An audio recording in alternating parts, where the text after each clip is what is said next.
Hello everyone, my name is Deckerlink the Trained Unprofessional, and welcome back to All of the Above. I believe this is episode 4. If it isn't, then shit. I've put that number in 5 different places already.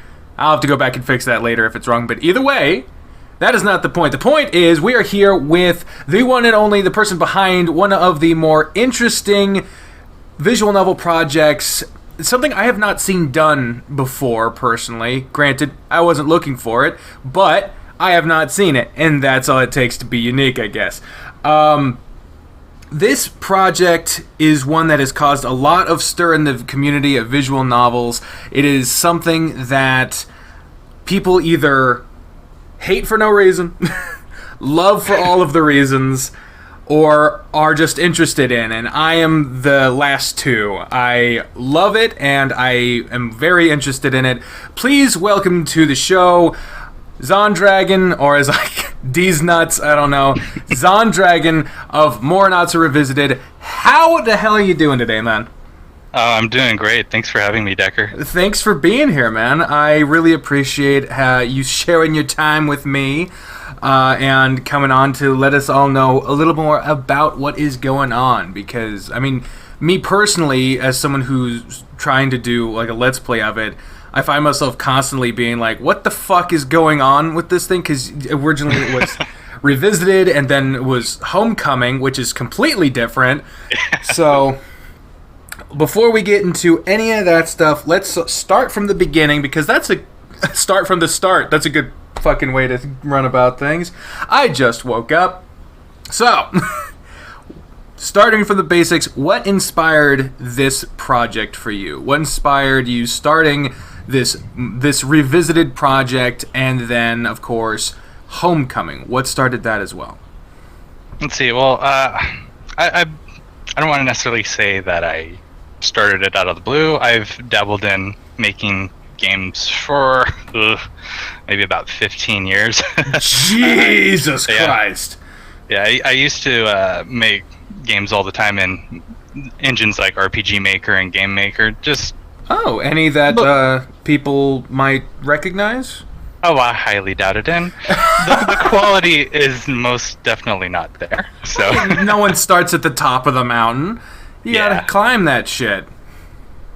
So, and I've been a closeted member of the furry community for about as long too. So well, glad to see you coming a little more out there with this stuff.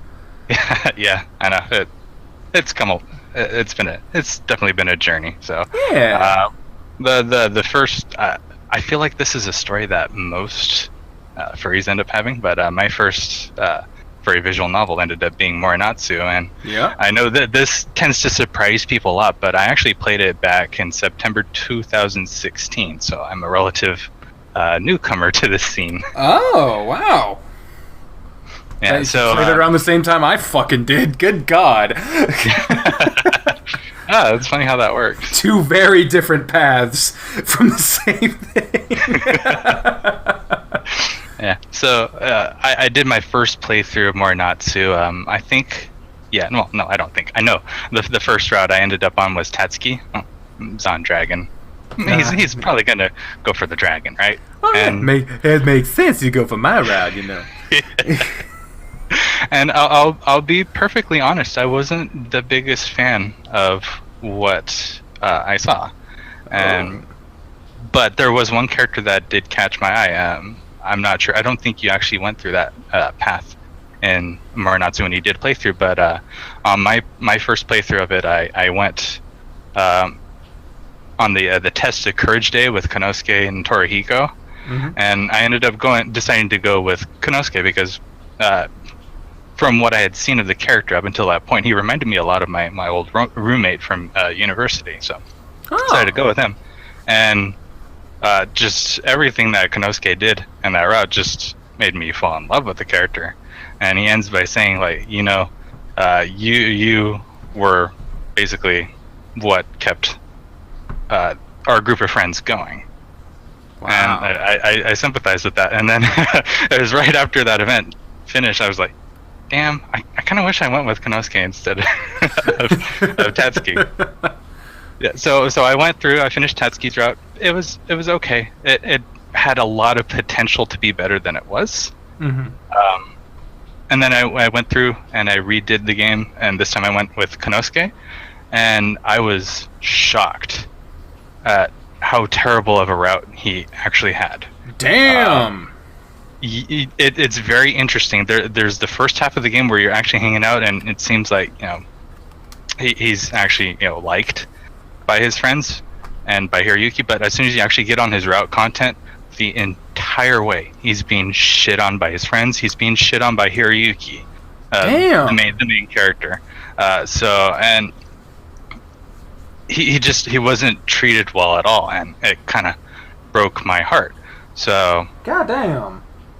And after that, I went through all the routes so that I could get a feel for it. And after going through all the routes, I started getting ideas to make my own visual novel. It's just like that's one thing about Morenatsu, and I've seen it across the board for most people. They play through it. They tend to be inspired in some way or another by it. Oh yeah, I mean, I've talked to a lot of people, both on All of the Above and just in private, normal people conversations who don't have podcasts, because that's such a fucking prestigious thing, isn't it? Is only everyone has one. Is a lot of people draw their inspiration from Morenatsu, and it's almost freaking shocking how many people got inspired just from that. And I personally think a large part of it has to do with the young age that people usually played it at, but obviously it's not exclusively that. I think a lot of it is that it was never finished. Yeah. Just based on the completion principle, people have an inherent need to finish something, and when they can't, you gotta do something. You gotta finish something, and that kind of drives the creative process, I think. Do you personally feel that had any part in it for you? Oh, absolutely. It had a huge bearing. I always wanted to see what they were going to do with the Torihiko route, but they never actually got to it.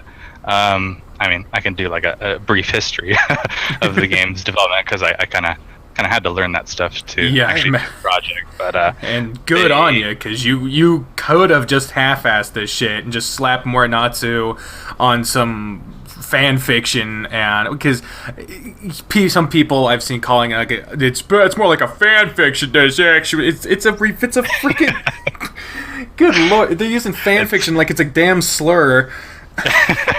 It's definitely been a criticism that's been leveled at us many a time.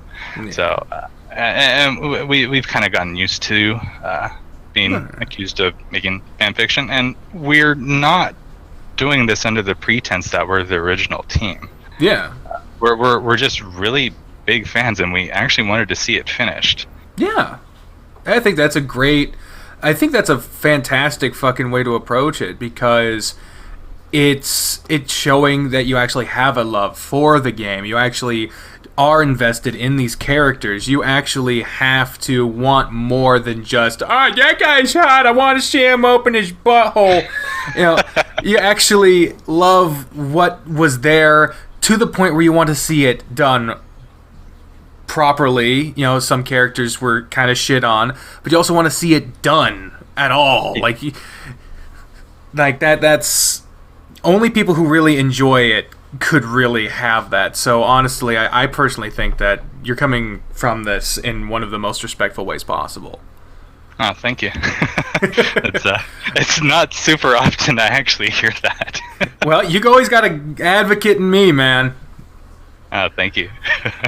So going back to what inspired it specifically, so you played it, you saw a character you really loved get treated terribly, and that was starting to inspire you wanting to do your own.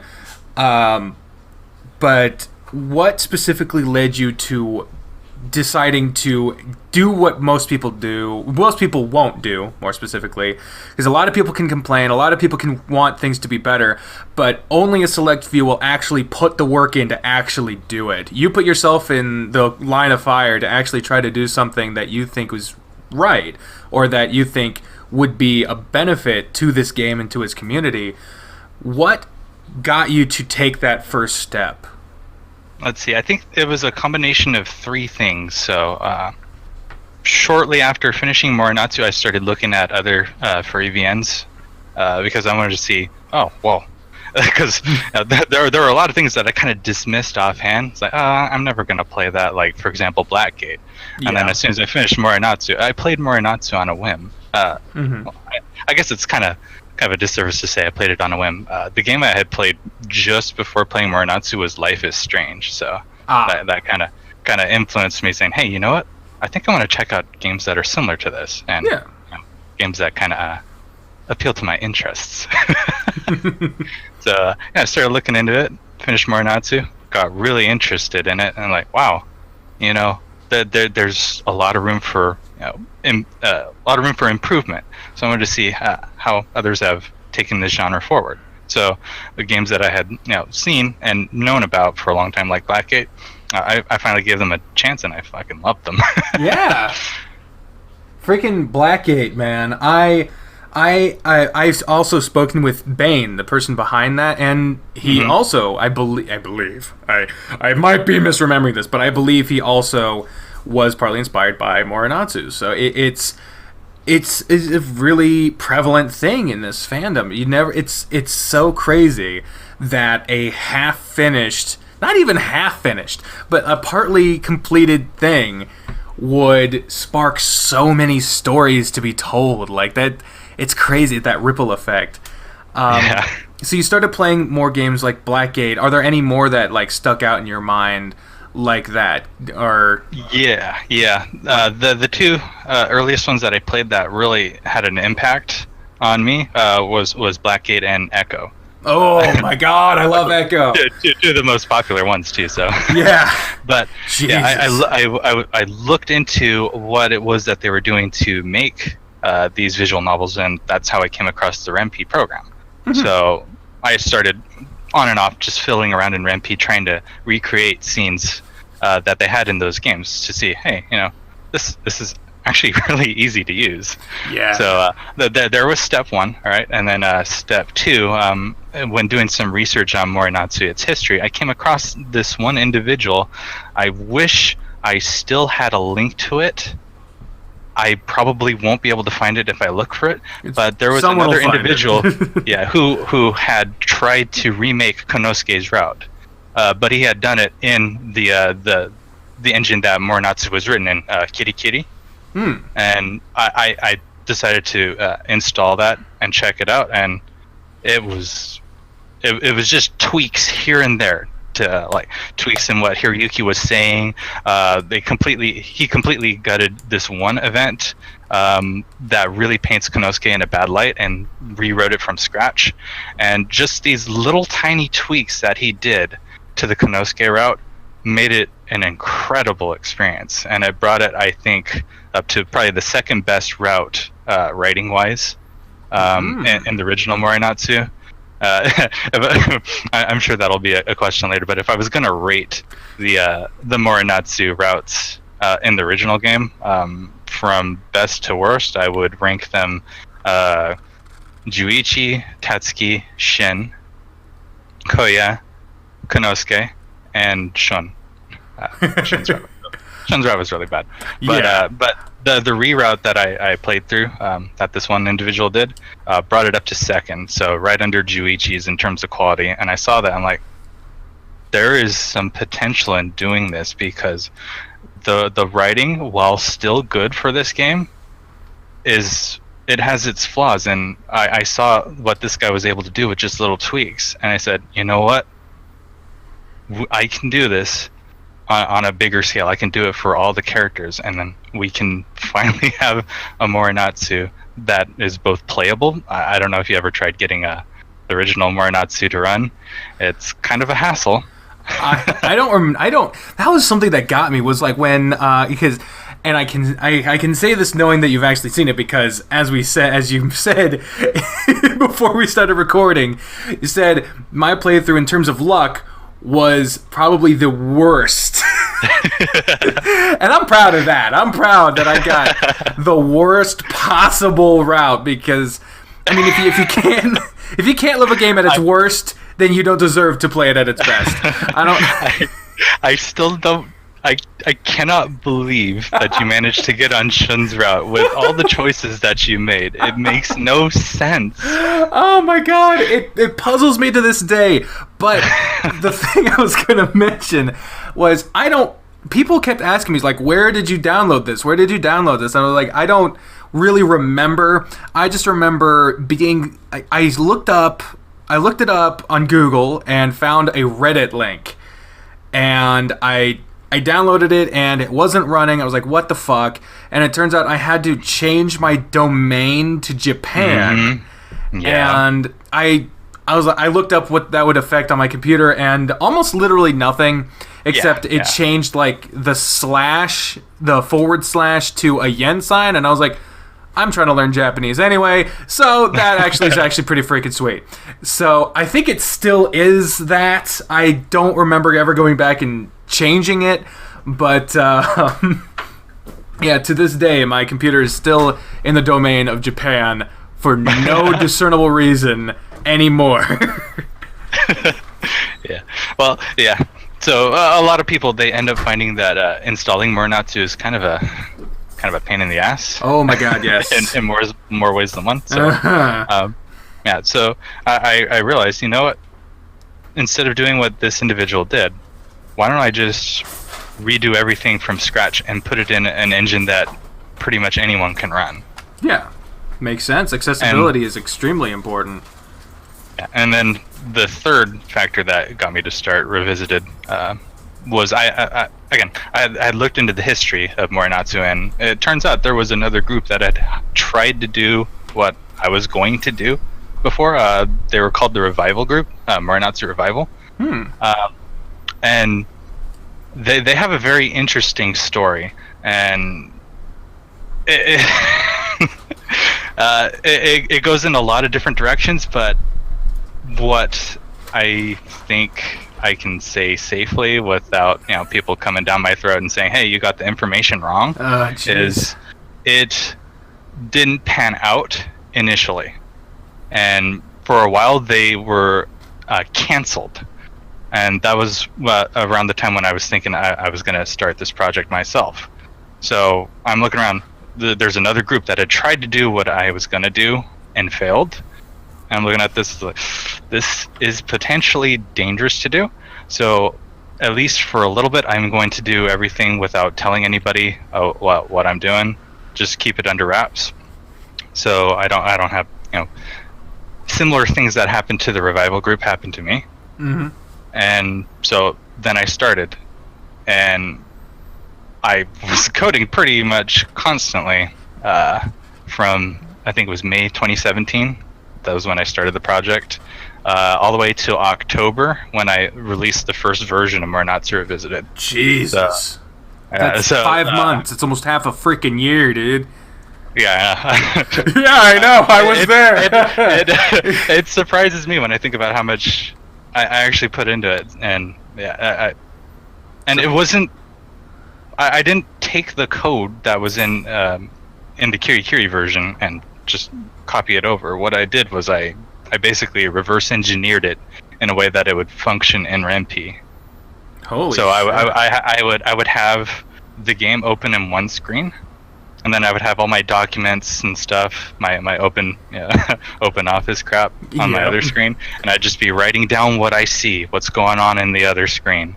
Holy So I'd be shit. taking down what the sprites were doing, what sprite was emoting, did they shake, did they move to another position, what was written down, and I was also, instead of just copying over word for word what was in the original version, because the translation, while amazing, and I thank those guys dearly for actually making the translation, there were definitely a lot of English issues.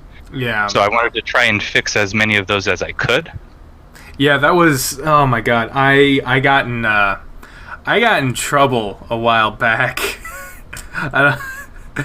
one of the people that worked on the Morenatsu translation, I believe their name is Andis W.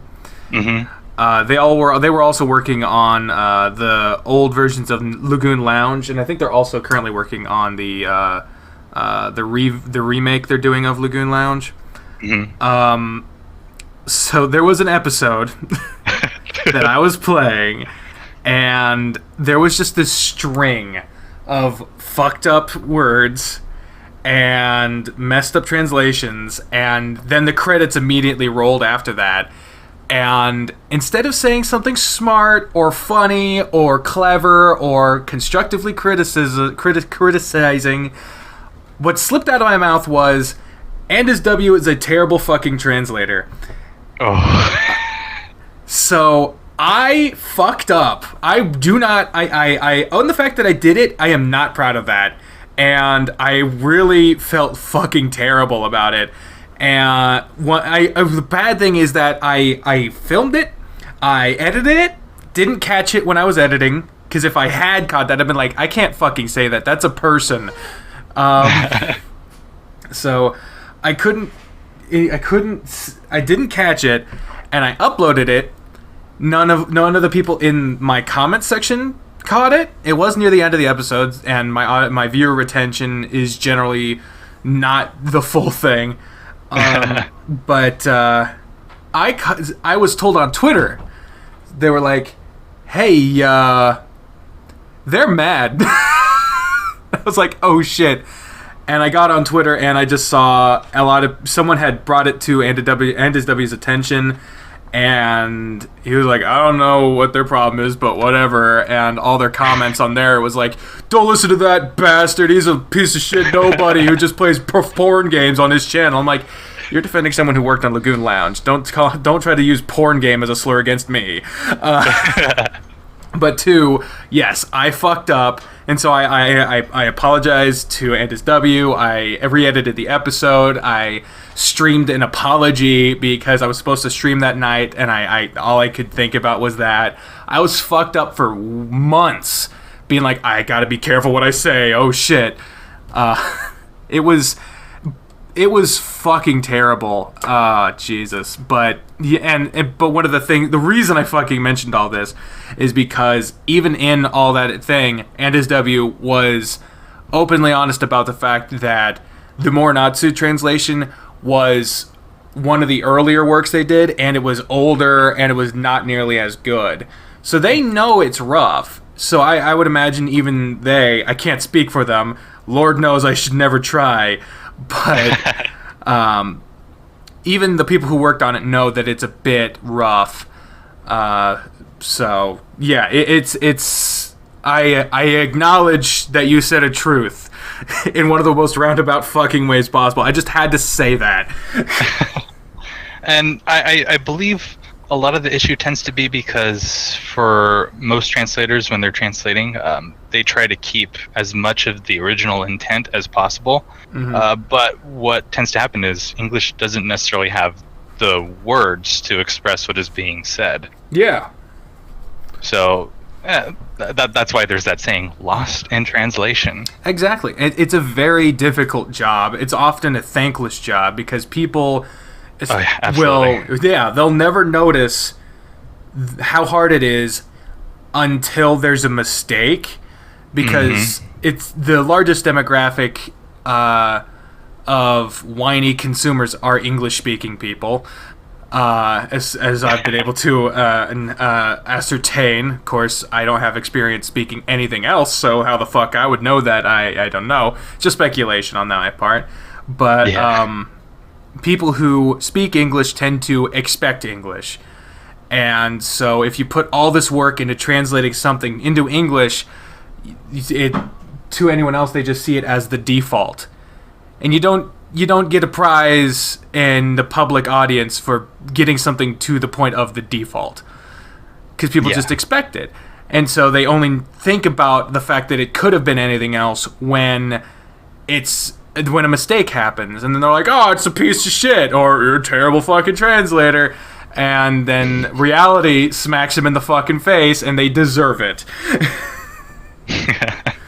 Yeah, it's just it's one of those things that I came to learn and understand and actually appreciate on a different level since I started this project. Because again, I had to actually look into what was being said, and several things have happened since then. My boyfriend's actually a translator, and one of our later members that we brought onto the team, Frostclaw, actually knows and understands Japanese. So nice. Whenever I have issues on those things, I just ask them, say, hey, what was the original intent of this, or how should I handle this in a respectful way?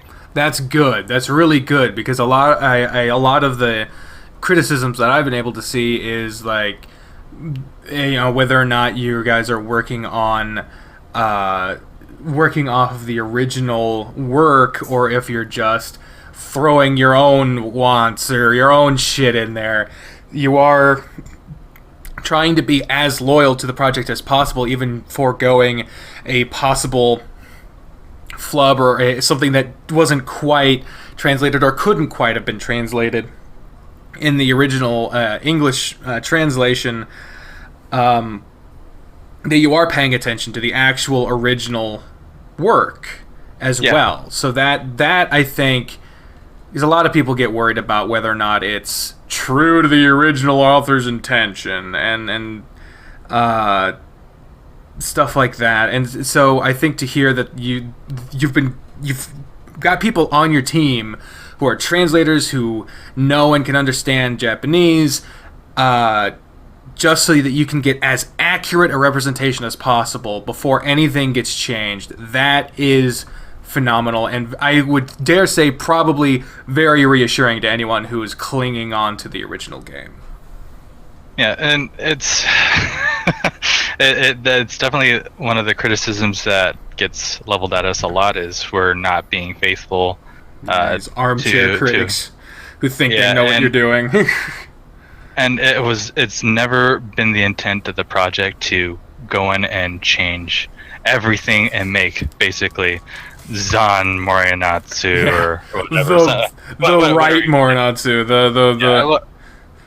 Because what I wanted to do was I wanted to make and be able to expand on Morenatsu in the most respectful way that I can. Yeah. Like all the characters, while I may not like all of them, I try and write them in the best way that I can, the way that I believe is the intent of what the character was meant to represent. Yeah. I used to write fan fiction. I hate to keep bringing that word up, and I'm not saying that's what you're doing. I'm just saying, back in the day, I would try to write fan fiction for Sonic the Hedgehog, and I actually sent a message to one of the more popular fanfiction.net writers for Sonic fanfiction stuff. I don't remember their fucking name now, but they sent back a message that was like, well, thank you for reaching out, and their piece of advice was, the less it seems like you're typing the stuff, and the more like Sonic's gloved hands are the ones typing the words. They said it like that, and it's just because of how weirdly that was phrased that it stuck with me, probably. But the more it seems like Sonic's gloved hands were the ones typing it, then the more people will feel like it is actually true. The basic message there being that the more you accurately represent the characters, the more well received your stuff will be. So, because it might be tempting to like, I don't like this character doing this, so I'm just going to completely change them. But the fact that you're sticking to the original stuff is good, and I think that's hard too. How difficult is it to immerse yourself into a character that you may not necessarily like, to the point where you feel like you're representing them accurately? Well, a lot of the times I have to put myself in the mindset of the character. What is it that motivates them? Why do they do the things they do? And one of the characters that I like to use as an example of for this is Shin. So I know a lot of people tend to misunderstand what Shin does and why he does the things he does, and like actually getting down, examining what the character what the character is, how he acts in the game, how he treats others. It made me understand what he was supposed to be. He's the character that hates himself. He feels that he's broken, and he feels that no matter what he does, he'll never be able to be good enough for his friends, so he pushes them away. Yeah. And a lot of this stems from the fact that he has health conditions. So he doesn't want to put his burdens on anybody else. So he does it under the guise of protecting them, but the reality is he's just protecting himself. So when I understood what his motivations were, it became a lot easier to write content for him. And I've written expanded days. I've written new days for him. I've done some editing on his main route, and all of that is done to kind of reinforce this aspect of his character, to kind of to make it clearer what he is, and to make his redemption at the end of his route more satisfying. It's fantastic, man. I absolutely love it. That was one of the when you were listing out who has the best routes and whatnot in the original game, I was surprised to hear you put Sheen so low, because so many people have told me that they believe that is the best route. I've always been scared to do that route in any form of a video, because of not only the bad impression that Shun's route left on me, but also the fact that everyone says it is so easy to fuck that one up. It's very easy to fuck it up. Yep. Oh my god. I understood that was what the author for his route wanted. So for Revisited, I also made it a very easy route to fuck up. Oh, good. I've received a lot of criticism because I've actually made it harder. Shit. To get a good ending on, and. Well, I mean, it's a very delicate topic. You don't want it to be like, you have this intense trauma and mental strife, but I'm cute, so everything's fine now. That you got to treat it with the respect it deserves, and it's not always going to have an easy answer. It's not always going to have the most satisfying answer. So in order to have a good resolution out of a hard situation, sometimes it's going to be hard. It's a hard situation. So I actually think it's a good move. I think it's a good move to make it a hard one. Thank you. Like you're getting all the positive reinforcement you've been lacking for like 5 months. Oh my god. Yeah, it's been quite a journey, and. Well, I mean, you've been working on this for 13 months, over a year now, right? Yeah.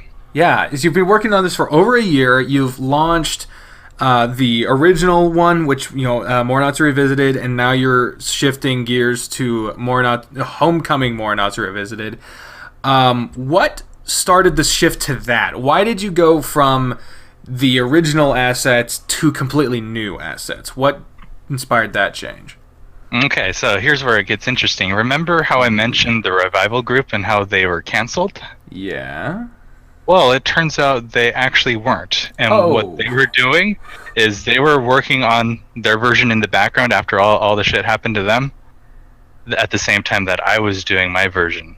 And I started my version under the assumption that they were canceled and they weren't going to do anything more with it. Did they get mad at you? No, they actually reached out to me very early on, right around when I put out the first version of Morenatsu Revisited. And they asked if I wanted to join them on the project, but at that point I had already made so many actual fundamental changes to the routes and how they functioned in my version, and I told them that might not actually work out, because I have mostly rewritten Konosuke's route. I have rearranged the order in which the events happen. And just in general, my version's completely different. That would be tough. Because what they're trying to do, what they've succeeded to do, that they released their version about a couple months ago. Oh, nice. What they were trying to do is they were trying to make a pitch perfect recreation of Morenatsu in the REMP engine. So everything from menus to the way the dialogue is presented.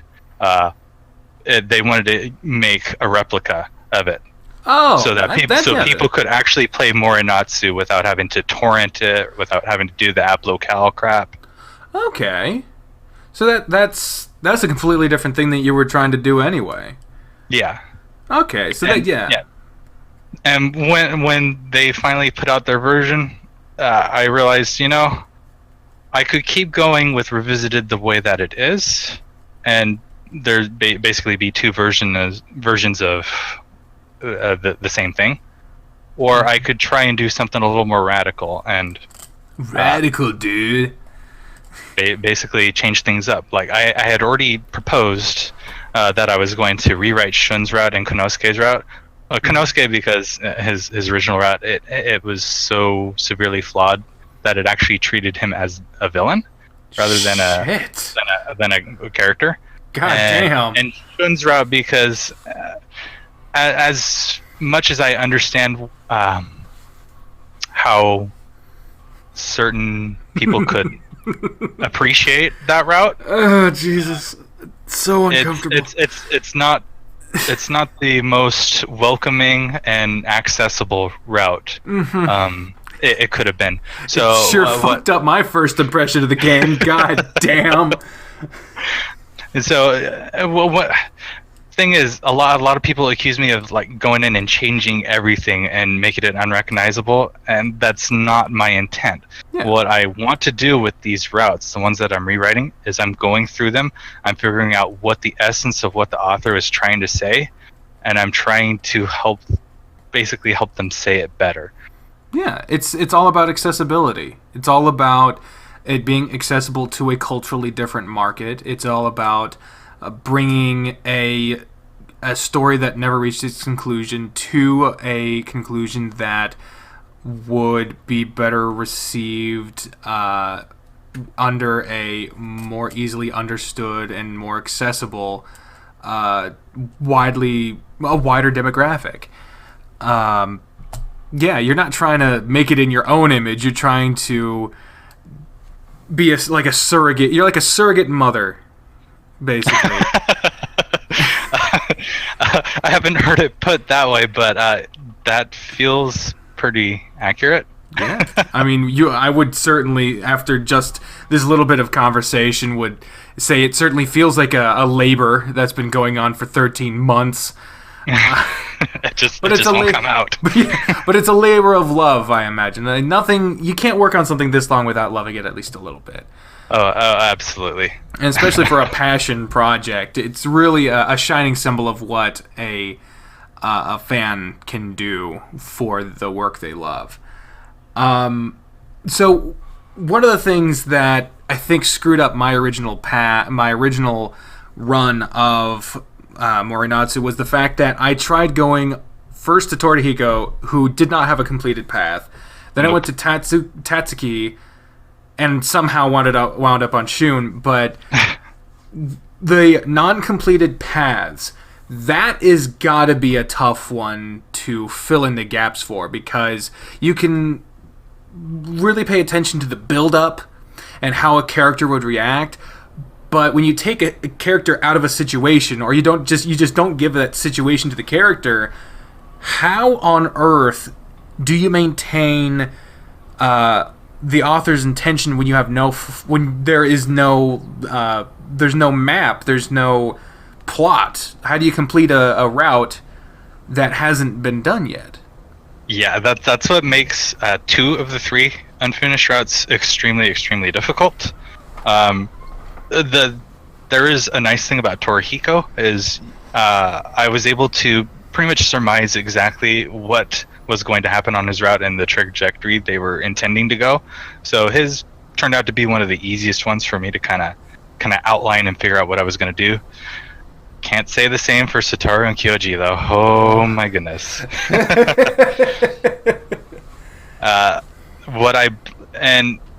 This could sound a little unusual, but I like unusual. What I can interpret the original intent was for that route was it was going to be a threesome route. Oh my! And it's difficult for me to write something like that because the I have no experience in it, and I have no real interest in it. Yeah, you monogamous for life. Yeah. So instead, what I'm doing with those two is I am trying to figure out what is the intent of the character rather than the route, and I'm trying to distill what I believe the authors wanted to make the characters represent, and kind of run with that instead of the plan for the route. And it might sound a little arrogant, but I think the results that we're going to get for doing this is going to be more satisfying than if it was just one conglomerated route. So instead of getting one threesome route, you're going to get two complete, admittedly monogamous routes. So there's additional content even right there. Yeah. Yeah, and that's also that's got to be one of the bigger challenges, is trying to write an author intention for something that you have no background in. Because it's already hard enough to write what someone else wanted, or at least write a version of what someone else wanted. But when it's completely out of bounds, if it's completely out there, that's got to be completely different. That's I look forward to seeing how that works. Yeah, so do I. There wasn't a whole lot to work with. There was, I think, maybe three days for both Kyoji and Satoru, and 2 of those days they had shared with each other. Damn. So they each only had one day where they were technically separate from each other. So there was a lot I had to kind of figure out what their personalities actually were without each other, so that I could actually write what they are without each other. Damn, that's ugh. So one of the more controversial topics about whether or not the game is following the author's intent or your intent is the inclusion of additional paths. Now, I've seen estimates from anywhere from 4 to 10 added paths for other characters. Are there going to be any added paths? And if so, how do you incorporate those in a authentic way? Okay, so what we initially intended was to create some, basically, I don't want to use this word, but they're effectively fan service routes, because what we had surmised from the way that certain characters were written in the original game was they were intended to eventually become routes when everything was said and done, but as we all know, they didn't quite get to that point. So we had initially picked out a few characters that we believed were the most likely candidates to get said whom, bonus if routes. I may ask? All right. Well, one of them we had just released, Tenkadori, who's a major character on Juichi's route. Mm-hmm.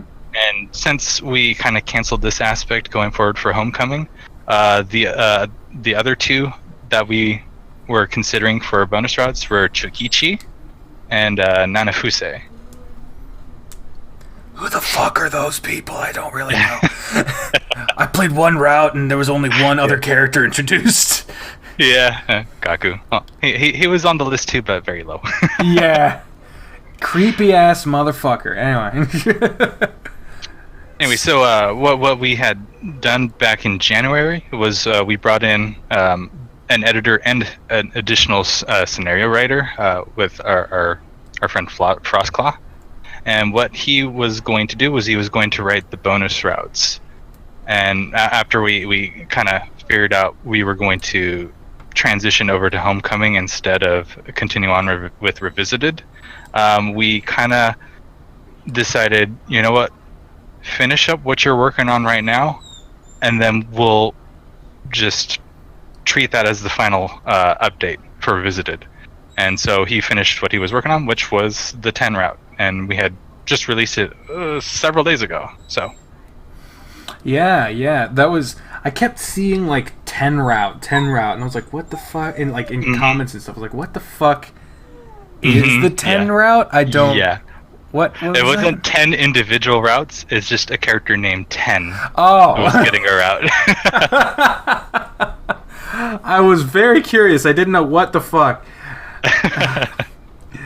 That actually, I think, changes one of the audience questions, but because I didn't know what the fuck they were talking about, but we'll see. All right, so moving along here, we got changing paths from what they originally were to what they are in Revisited and Homecoming. What do you find to be the hardest part about changing routes? Is it the thought of criticism? Is it the attempts to keep it genuine while still changing the work of the author? What is the hardest part, and how do you overcome that? Well, honestly, when it comes to the criticism, it's you expect it, like you anticipate it, and I especially for the early updates to Revisited, I was surprised how little I actually got. I'm getting it in now, very much so now, especially with the transition to Homecoming.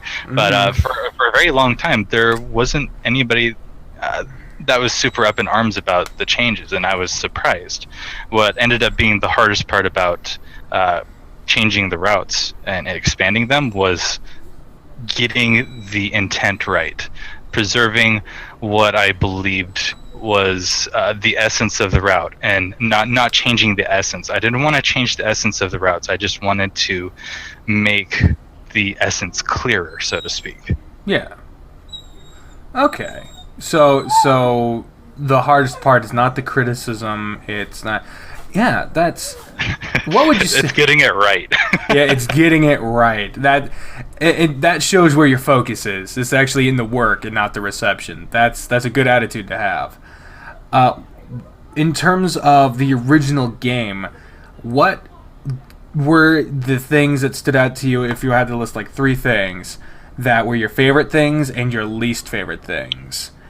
Okay. And as far I'll get to the second half after the first half is answered, like a normal fucking conversation would be. Okay, so my 3 favorite things about the original Morenatsu, the cast was incredibly diverse. They had a whole, when you look at other visual novels, there aren't a whole lot that actually attempt to do as many characters as Morenatsu did, and I think that was a big strength that Morenatsu had, was just how many characters it had, and how it was able to give time to all of them. Some of the best written days, in my opinion, were actually the ones where the whole cast is together. So sequences like the opening at the Raimon, the beach trip that they take halfway through, the camping trip. The entire camping trip was very, very good. As a voice actor, those were the hardest fucking days. Oh yeah! Holy shit! Just juggling all that. Did you like any? Quick side note: did you like and dislike? Which of the voices did you like or dislike of the ones you can remember? Well, I can certainly say that Konosuke was not how I imagined it. Nobody expects the Christopher Walken impression. If I'm gonna be honest, like I really, really enjoyed your Shun voice. Hey guys, please stop trying to fuck me. I'm like 12. It looks like. Oh Jesus Christ. Anyway, as you were saying. Let's see. What else is one of the things I liked? See, I liked how the original game. I don't necessarily believe it pulled it off 100%, but I appreciated how it tried to balance humor with the serious aspects. Yeah. It was something that it did better over time. So when you look at what the earliest routes that they put out were compared to the ones at the very end of their run, there was definitely a development in how they were writing the routes. So the first 2 routes were Tatsuki and Konosuke. They were very humor focused. As it went along, I think the second set was Shun and Kuya. They started getting a little more serious with the topics that they were trying to cover. And then you get to the last update, which was Juichi and Shin, which are very, very emotional routes. Yeah. That is important, because there are some visual novels I've played that go way too far in one path, or way too far in another. And while they can pull that one tone off, I don't know if you've ever heard music before, but if you only have one note, it just sounds old after a while. But if you have two notes, you can have a chord. Yeah. And a chord will always sound more impressive and more thought-provoking than just a note.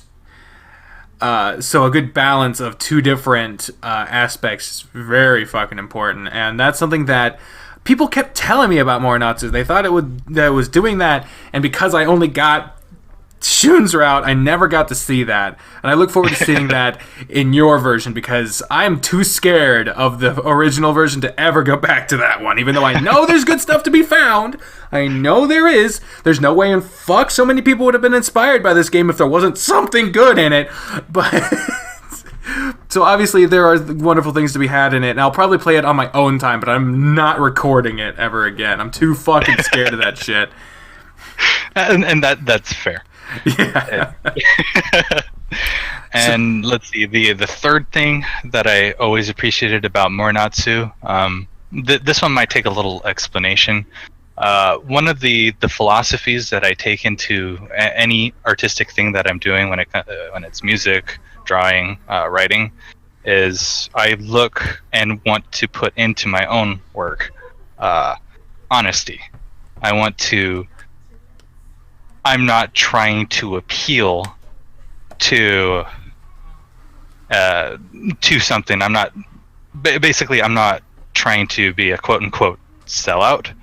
I'm just trying to be as genuine as I can possibly be with the stuff that I put out. It's basically a part of me, and that's one thing that I look for in any artistic media that I do consume.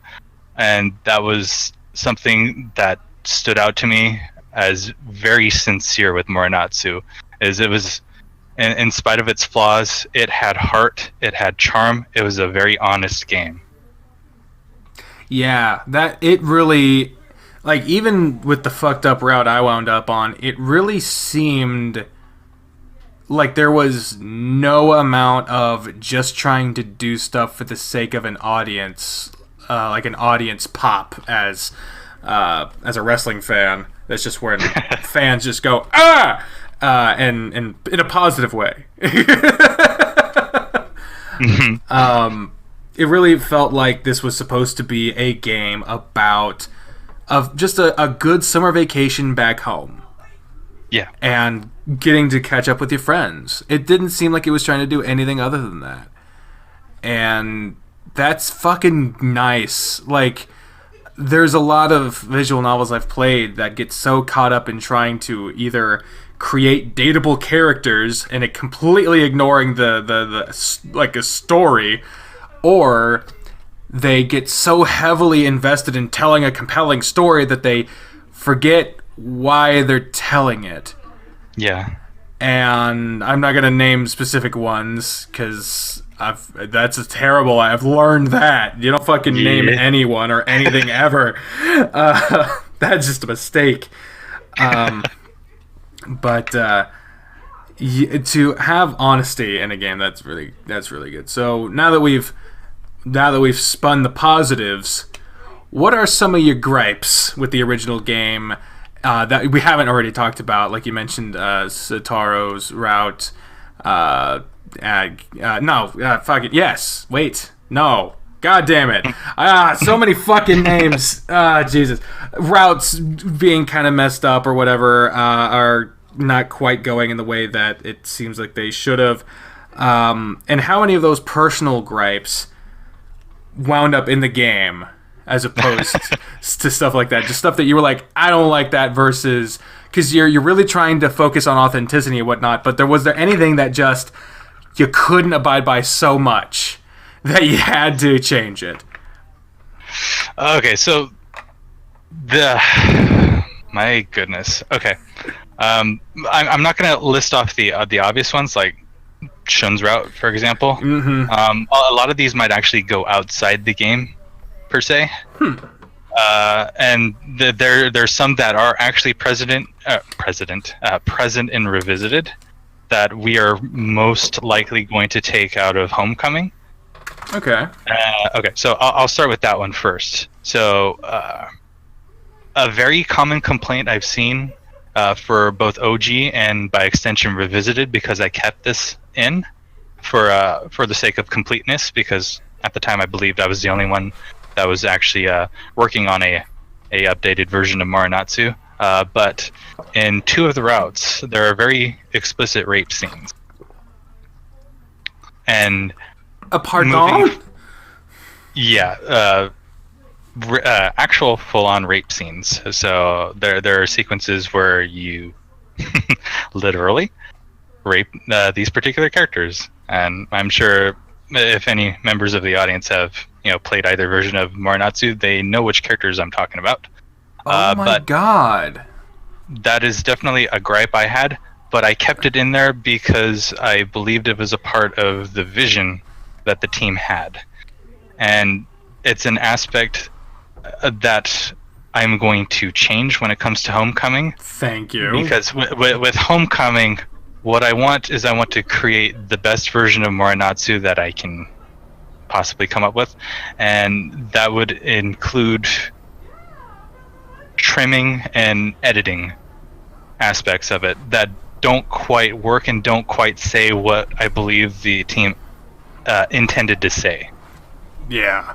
So if I was going to say there were any parts of the game that weren't honest, that were there specifically to appeal to a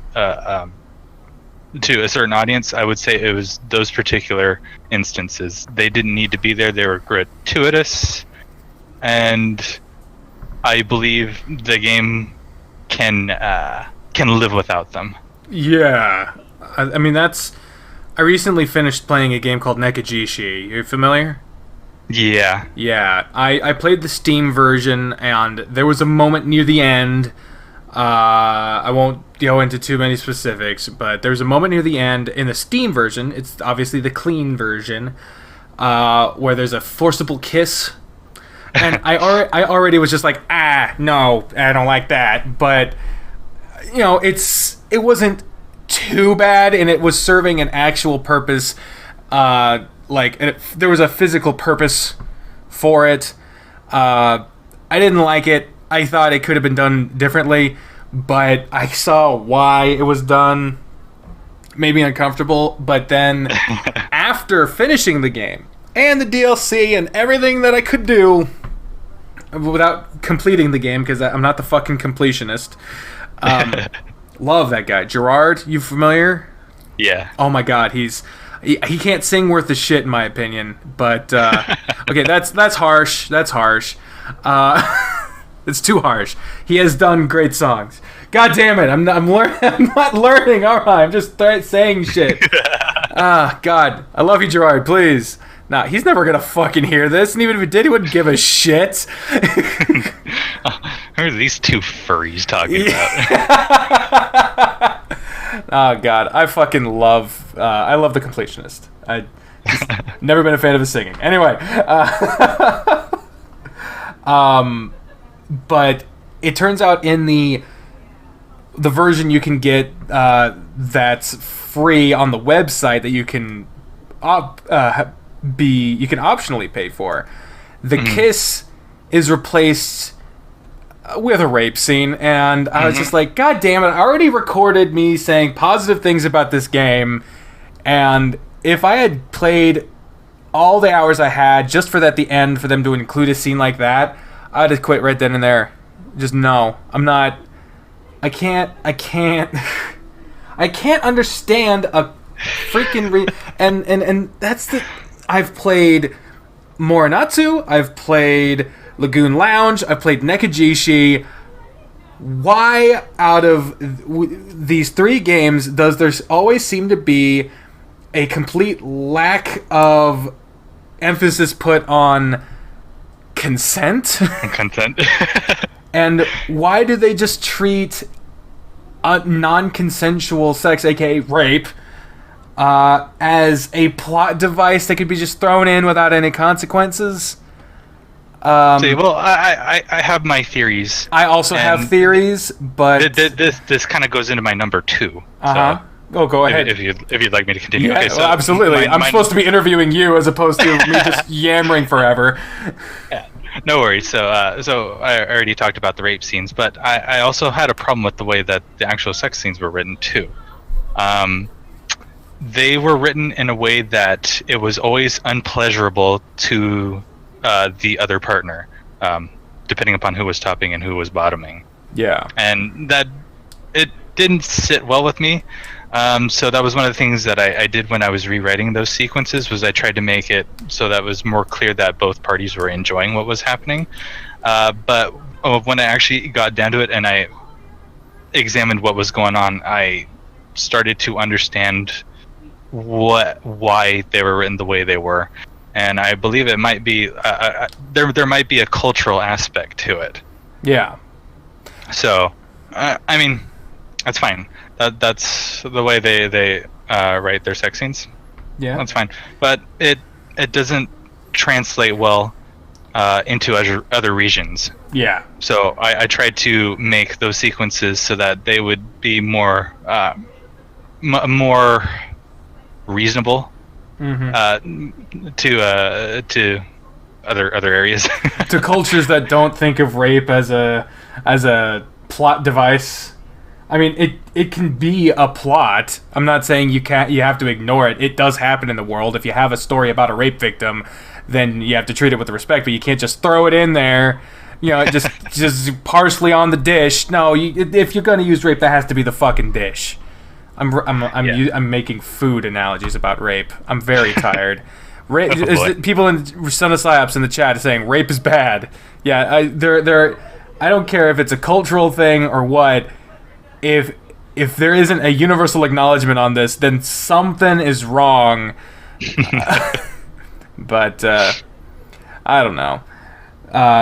Speaking of Nekajishi, because I played a little bit of both versions, and one of the interesting things I noticed about it is the game is actually stronger without those sequences in it. Yeah. The storyline that they're telling is tighter, and it makes more sense without those sequences. Yeah. And one of the things that I had added to Revisited was I added a safe for work mode, a streamer mode, if you will. That I appreciate that. Basically skips the sex scenes entirely. And in order to pull that off, I had to add in a little bit of extra dialogue to kind of justify skipping it. Yeah, ways to express. There were a couple sequences that I found were actually stronger in the safe for work mode than with the safe for work mode off. Yeah. and are you okay with spoilers? I mean, sure. Yeah, sure. Bring it on. Because I'm pretty sure most of the audience has already seen this particular route. But yeah, okay, I'm the noob in the room. Okay, I'll keep it super as non-spoiler as I can get it. But my favorite one example of this in Revisited is actually Shin's route. You could get his sex scene, or you could set it to safe for work mode, and you get a sequence that I find is actually better than actually having the sex sequence in. Yeah. And what it focuses on more is the emotional aspects, where instead of ending up in bed together, he just falls asleep in your lap, and you're just petting him, calming him down, and telling him everything's going to be all right. Yeah, I see. That's the thing. Is it sounds weird coming from me, because and when it comes to furry YouTube, my start was with a game called Amorous, which is a game I completely disown now. Oh my god, it's a chapter of my life I do not. No. But I did establish something that is true for me. I'm not a prude when it comes. I'm not. Oh my god, a nipple. I'm not a freaking Puritan here. I'm not worried about. I'm not worried about sex happening every once in a while, and I do have measures in place, and in case I'm streaming a game and all of a sudden sex pops up, I can censor it and continue with the game. And I am genuinely frustrated that YouTube does not allow different rating systems in place, that you don't have to just cut a complete part of the content out. If you work with it, censor it properly, you could have it in there. But that being said, I do think that a thing I am worried about with a lot of visual novels that people suggest to me is that they might fall into a category I call as porn with a plot. And there's nothing wrong with sex. I have no problem with it. I think sex can be an important part of a story. I think it can be just as essential as any other plot aspect. But you can't just throw it in randomly in place of character development. I honestly believe people will enjoy and appreciate actual character development over just getting the ability to fuck someone. Mm-hmm. And I agree full-heartedly. My philosophy, especially on the new routes that we're going to be writing for Kyoji Sotaro and Torihiko, is if those scenes are going to be there, they have to mean something. Yes.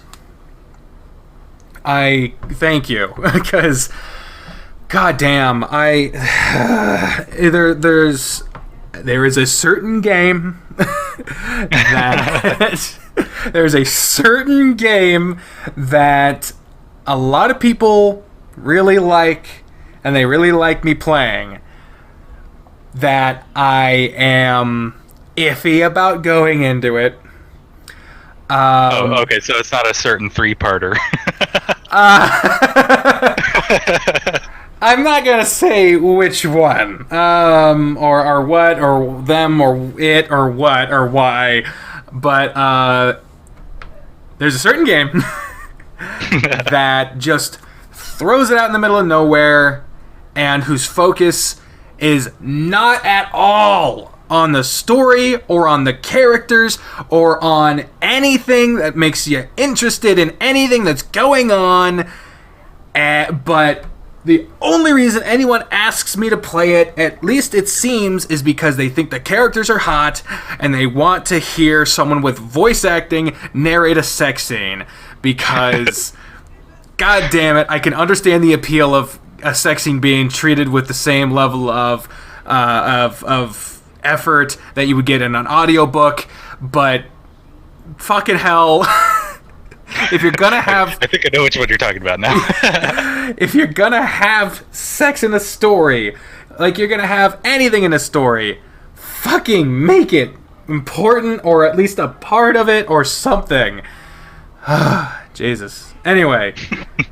Jesus. We're over an hour into this conversation, and we haven't even gotten to the talking back stuff yet. Oh boy. Yeah. I would go on to the third thing that I disliked, or I'm not in a rush. Or do you have any other questions? I have. Well, I mean, if you mentioned a third thing, that'd be part of answering a question I asked. So I guess feel free to continue. I just keep derailing the conversation. Don't mind me. Okay. All right. So the third one, and this one's more of a meta aspect. Ooh. And this has to do with the philosophy of the original team. So if certain people have actually done some research into what the original team believed, they believed that their project should never have been translated, and they were very commonly quoted as saying that they would block the Western IPs if they ever saw an English translation of the game. Well, shit. Now, needless to say, that had happened already, and yeah, nothing ever came of it. But when I learned that was the way that they felt about the fans that weren't Japanese enjoying their work, it kind of soured a lot of the project in general for me. I could definitely see that. The weird thing is the first thought that came to my mind when I heard that was a thing just now, because I didn't know that was a thing, but the first thing that came to my mind is that it actually kind of made sense. Hear me out. Mm-hmm. Yep. The only reason I think that would possibly make sense is the fact that it is heavily based in a Japanese cultural style. Yep. So it's like if you take a fine spaghetti or an Italian dish that has to be served with an additional spice from the waiter and a cheese and the stuff on the table, and it's like almost a performance. It's a very intricate gourmet dish, and you take it to in the middle of the jungle, and you find a tribe that has decided to, because you have the tribes who have decided not to integrate, and like in what is it? Not the Sahara, because that's a desert. The Amazon rainforest. There's tribes in the Amazon rainforest that have that either by choice or through whatever have decided to not integrate into a modern society. They're sticking with their tradition. They're sticking with. Someone's pointing out the second food analogy. I did eat, but I'm also fat. Bearing that in mind. But yeah, there are these tribes that haven't integrated, and so they have their own eating practices. They have their whatever. And so you take this fine dish to these people who have a completely different lifestyle, something that has absolutely nothing in common. They're not going to appreciate it. They're not going to understand it. They're not going to be able to understand the author's intent is something that you're trying to encompass with this project you're doing. I'm not saying that what their choice was the right one, because I personally believe that people have a greater ability to understand cultural differences than they probably believed. But I can definitely see when you put so much work, years of your life into something that is very specifically based in a cultural experience, that you wouldn't want it to be mistranslated or mishandled in the hands. Misrepresented. Thank you. Misrepresented. You are the writer. Misrepresented into a culture that is different enough that you wouldn't be able to understand it. So I could understand if that was their mindset. They also could just be like, no, fuck that. So I don't really know. But that was just the first thing that came to my mind. Yeah, and there's definitely a lot of truth to that, and I believe it's about 50-50 in terms of what I can interpret from what I've seen. Mm-hmm. And again, it's from what I've seen. I don't actually speak Japanese. I can't read Japanese. Yeah. But from what I could see, there's with the team, they had a bit of a split. There was the people that were worried that things would be misinterpreted in another language and it would reflect badly on them. For example, probably the Shun stuff. Yeah. And then there was another sect of the group. I don't know. Are you aware that Morenatsu actually started on a Chan board?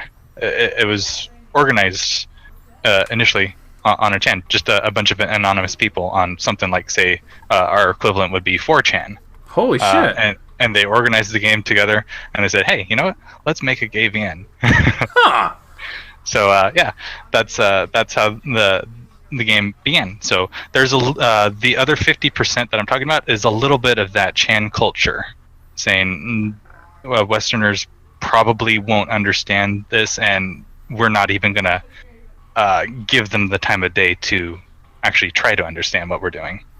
Dang, I guess I can understand that. It is tough. Yeah. Also, thank you, Leslie Gabuchu. I don't. Thank you for the follow. Sorry, that yay from the kid. That startled me. That startled the shit. Did you hear that? Of course you didn't hear that. You're just talking to me on Discord. But fuck, Jesus Christ. I'll tell you who Lesli-Chu is. Oh, Lesli-Chu? Yeah.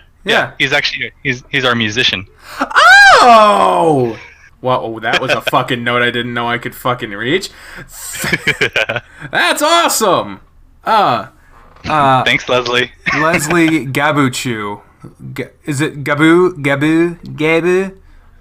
Lesli-Chu. Lesli-Chu. Got it. Awesome. Fuck yeah. Rock and fucking roll, dude. Yeah. Sorry, that fucking...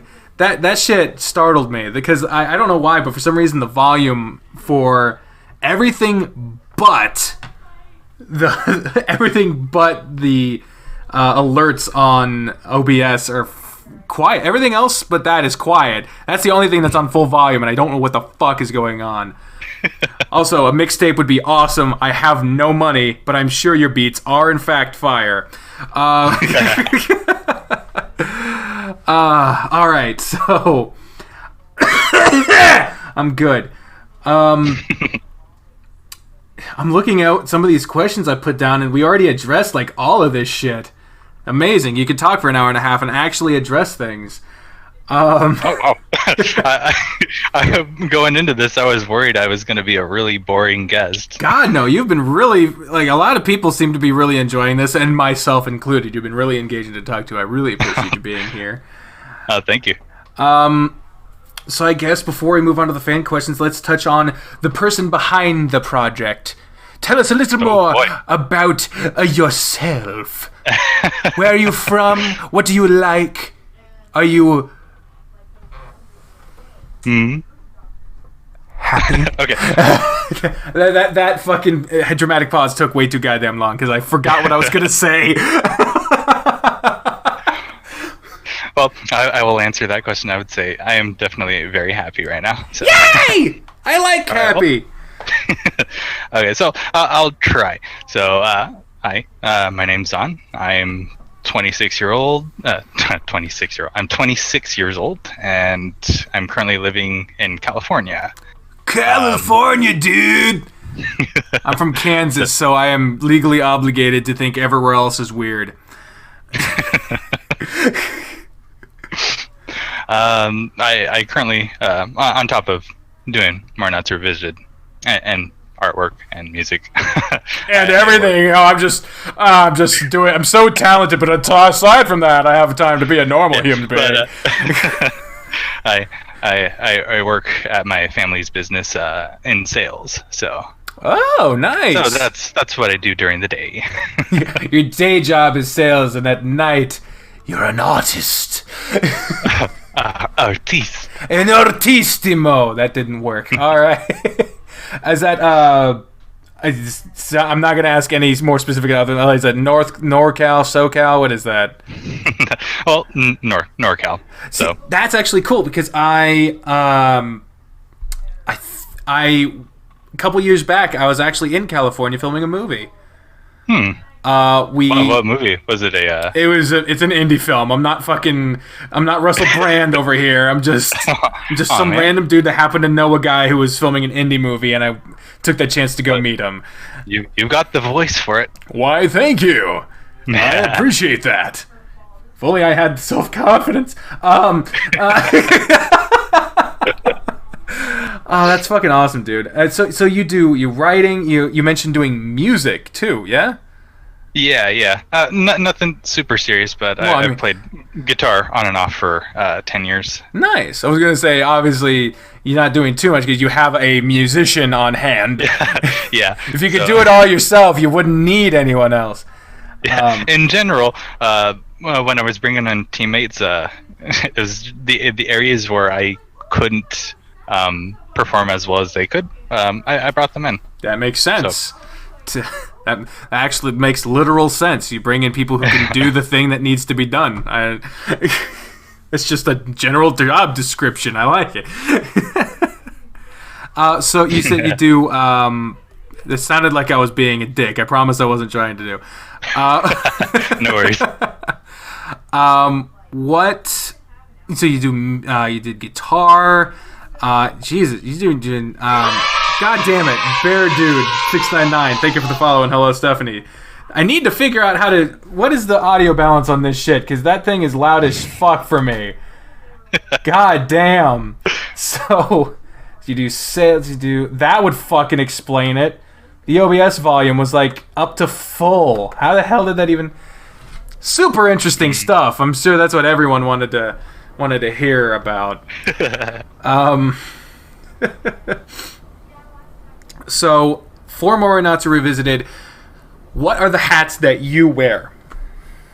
Let's see. I am the coder. I am the head writer. So I'm, I should explain a little bit of what we're doing for Homecoming. Yeah, you write the heads. Yeah. The rest of the body is up to someone else, but you get the heads. Yeah. So what we're doing, we did a little bit of a team restructuring going into Homecoming. Is we're not only are we having Frostclaw right, but we're also having Lesli-Chu right, our musician.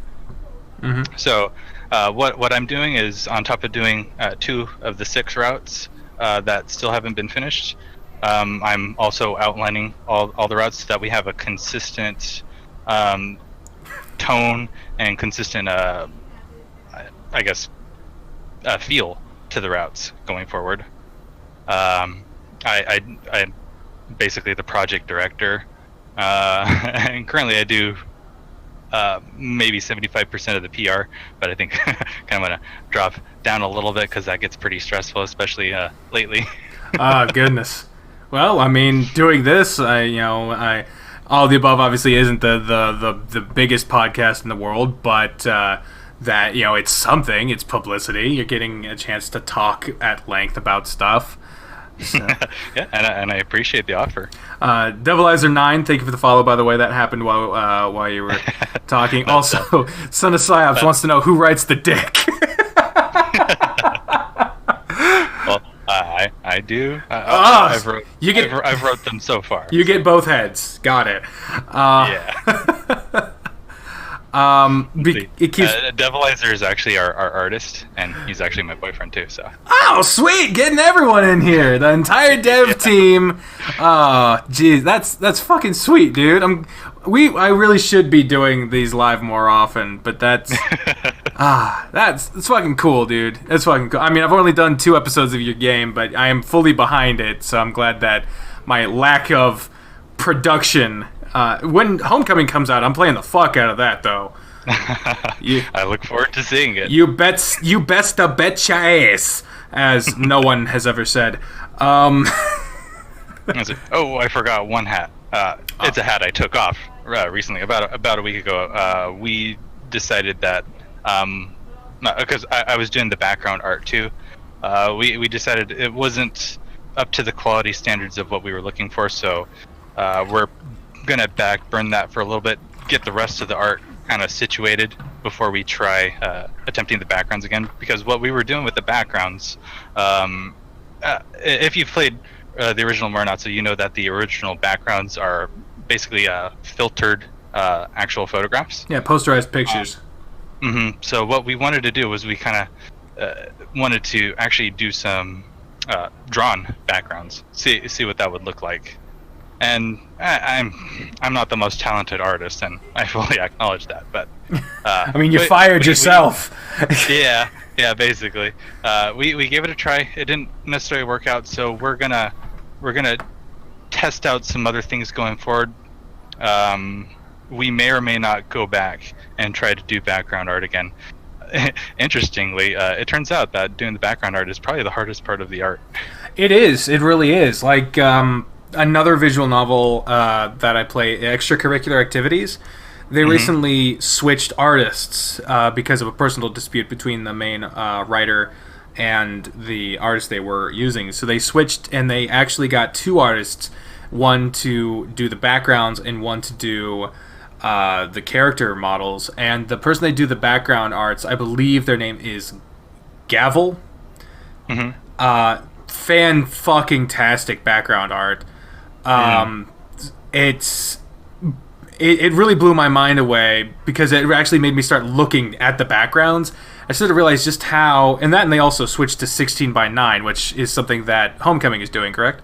Yep. Yeah. We're switching to 16:9 too. Yeah, so it's holy shit, dude. Backgrounds way fucking more important than most people would give it credit for. Jesus.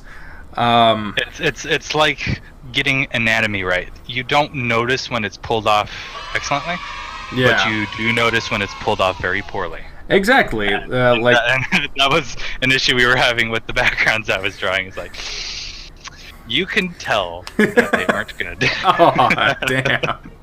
Akuno G, thank you for the follow, and hello, Stephanie. Hey, there you go. You got all 4 of us now. Sweet! Frostclaw. You guys are awesome, man. Such support. I appreciate it. Jesus. I appreciate that. Cool. So I guess the last thing we could go into before we go into the fan questions, aka talking back, is because of everything that's going on with Homecoming and the transition into that, what, for people who record, Saf Saber, thank you for the follow, and hello, Stephanie. Hello again. Good lord. What do you prefer, people who are recording this game, like me, like others? Would you prefer us to wait till Homecoming so it can be a little more of a definitive, this is what's going on? Do you have a preference? What do you think we should do? Because for me personally, it's been confusing as fuck until I started to look a little more into it to see what actually Homecoming was. Because I was like, they're just stopping? Right. What's going on? No. Yeah. I think I'll take this opportunity to kind of explain what Homecoming is, so I can kind of clear the air on that. Yes. It is, for all intents and purposes, Revisited. We just changed the name because what was going on was, as we got further along and we started getting more exposure, more and more of the old fans were starting to pop up and say, hey, you're not Morenatsu. You shouldn't be actually doing this because it's disrespectful to the original team. Blah. And it was something that kind of put me down, and I was pretty depressed for pretty much the entirety of April. Oh, I'm sorry.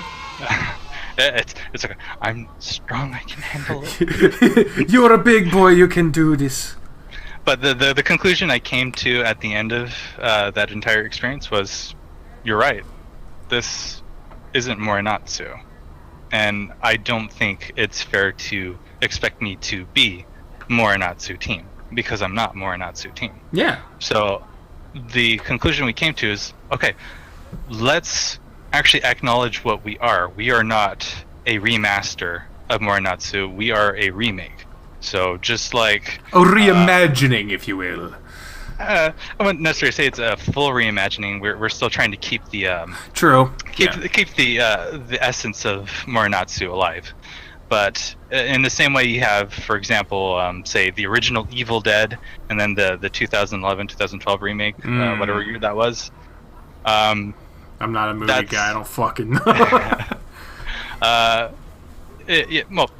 Whenever you have a remake of an old property, yes, and it's made to fit the aspect ratios and the storytelling tropes of more modern times, that's kind of what we're going for.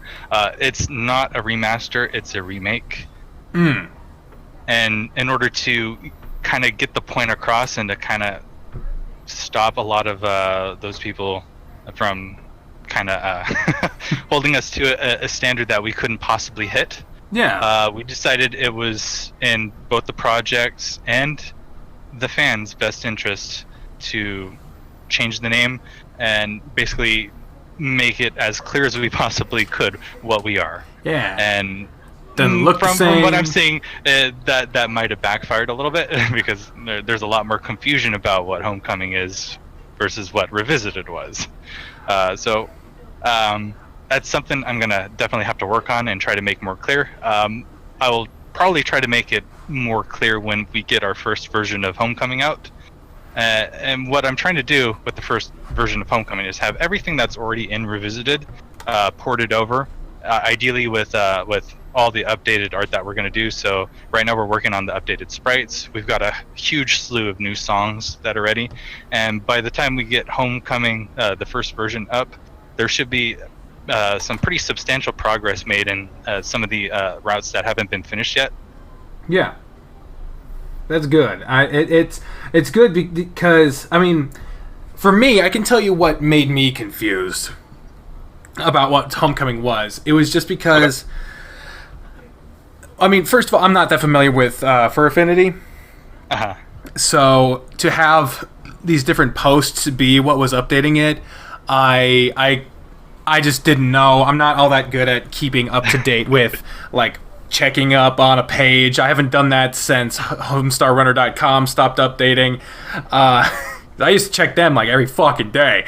But now everything's in one spot, so I'm not used to going other places to find stuff or getting emails when stuff gets updated. But the thing that confused me was that I had already known about Revisited, and then I was met with something that looked different. It smelled different.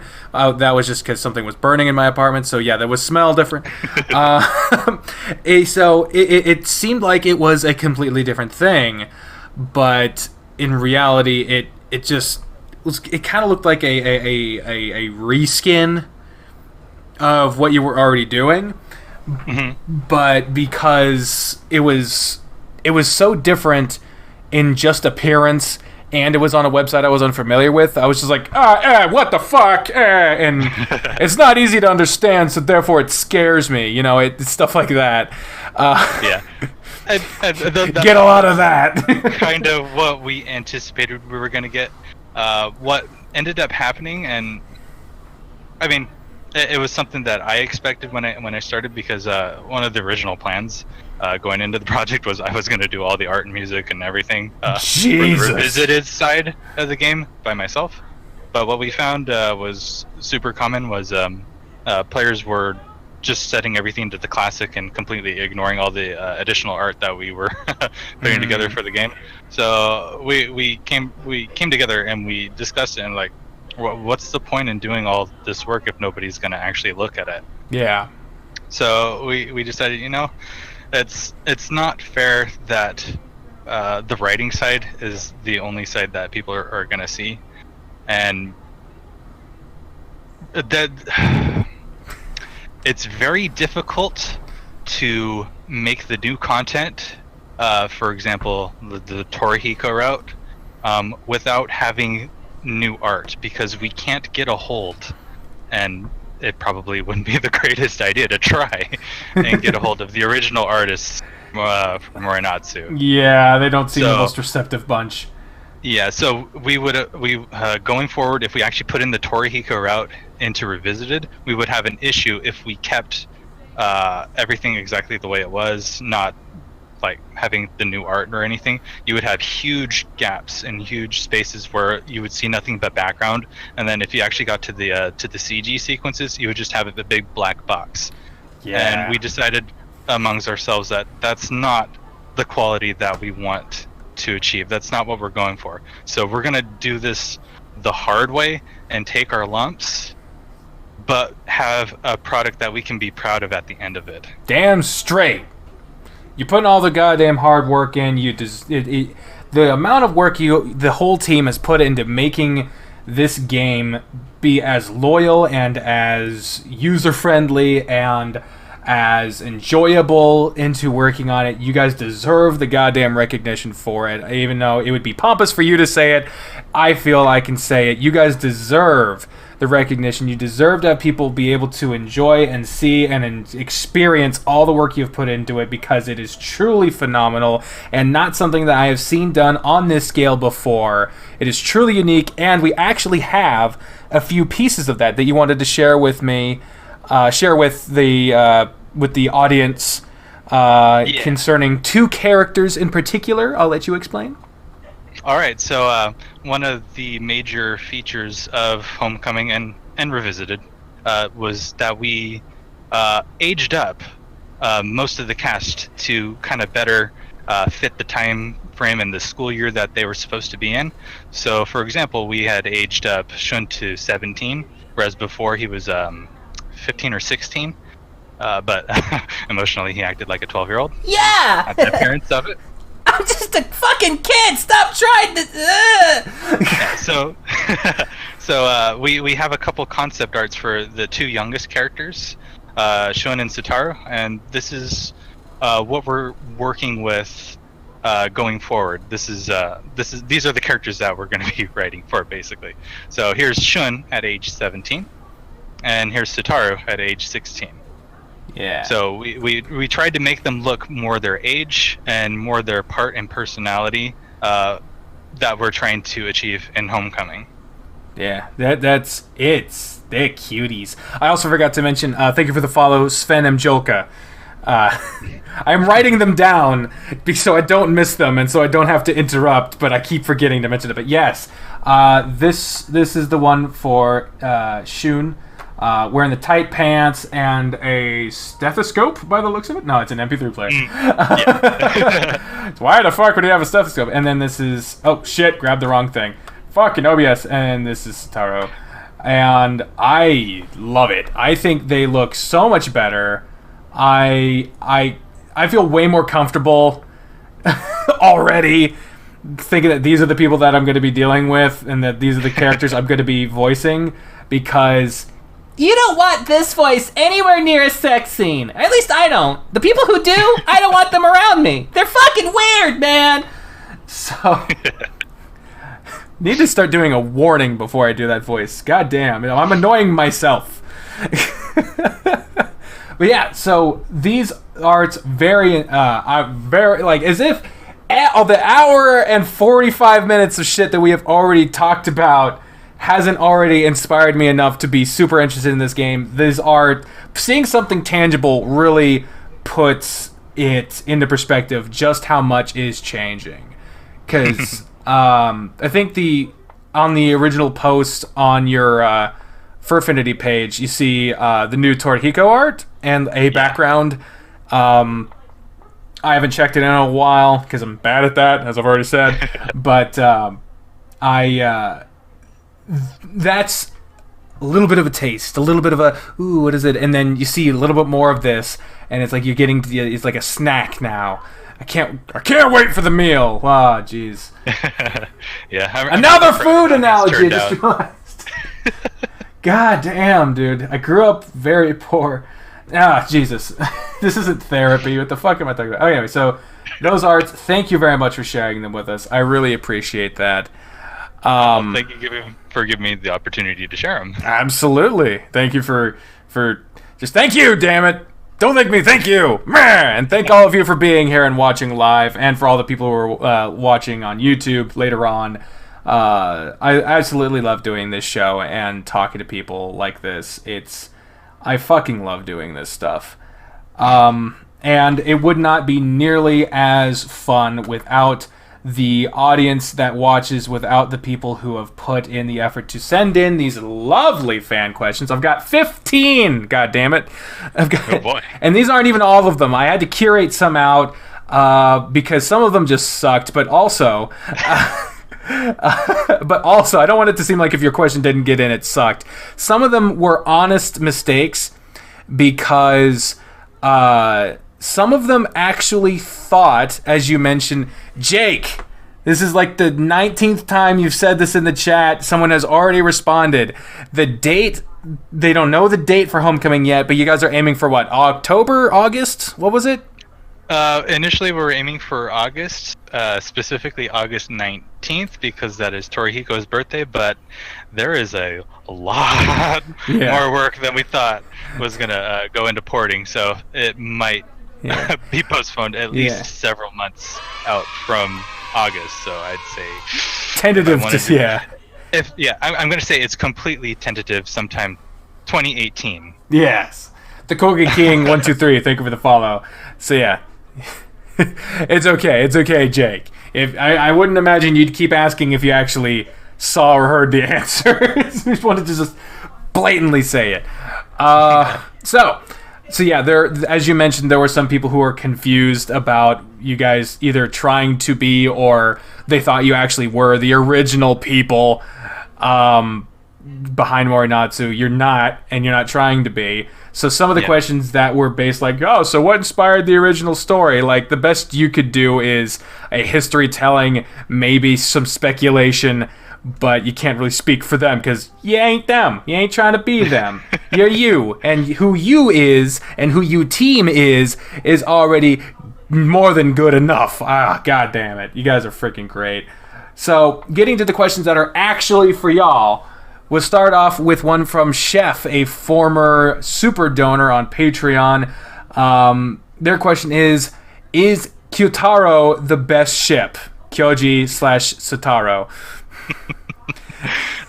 It's very interesting you bring that one up, because in order to actually pull off the routes that we're trying to write, we had to actually separate them. Ah.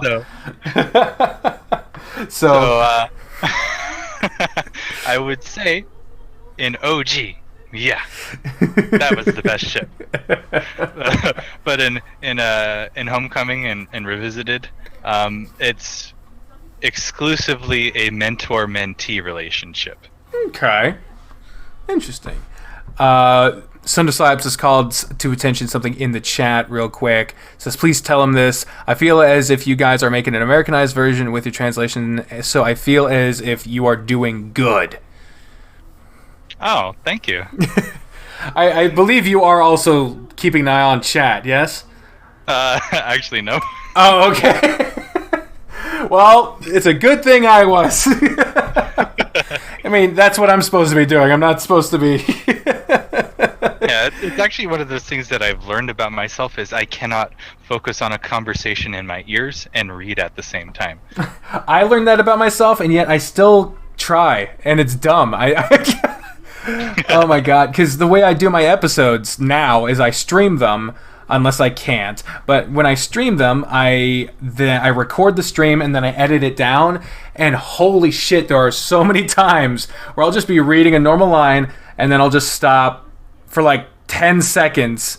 Sometimes I'll read out the question, but other times I'm just staring at the chat and I'm like, oh shit, and then I go back to the game.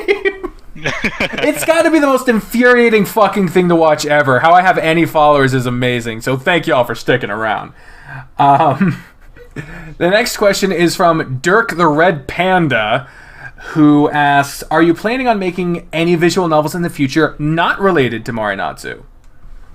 Let's see. Well, I think I mentioned early on, right after finishing Morenatsu, I had just a lot of ideas for what I wanted to do for my own visual novel. Yeah, it was one hell of a practice sesh. Yeah. I decided, I'm still relatively inexperienced. I want to take an opportunity to actually learn how to do it, learn the process. So that's when I started, trying to replicate sequences in other visual novels. Yeah. To see if I could do it, and I learned Ren'Py that way, and then from there I was like, there is one game that could really use a little extra help and a little bit of lovin'. Get finished, and that's Morenatsu. Yeah. So I decided I will. Not only will I want to do this because I want to see Morenatsu finish, but it's also a great opportunity for me to learn how to actually do this. Yeah. Trial by fire, as Lurker Shep says in the chat. Do you recommend that way to learn it? Because I'm not going to say anything for sure, and I don't want to get anyone's hopes up. But much like a lot of people, they read a lot of visual novels and they start getting it in their head.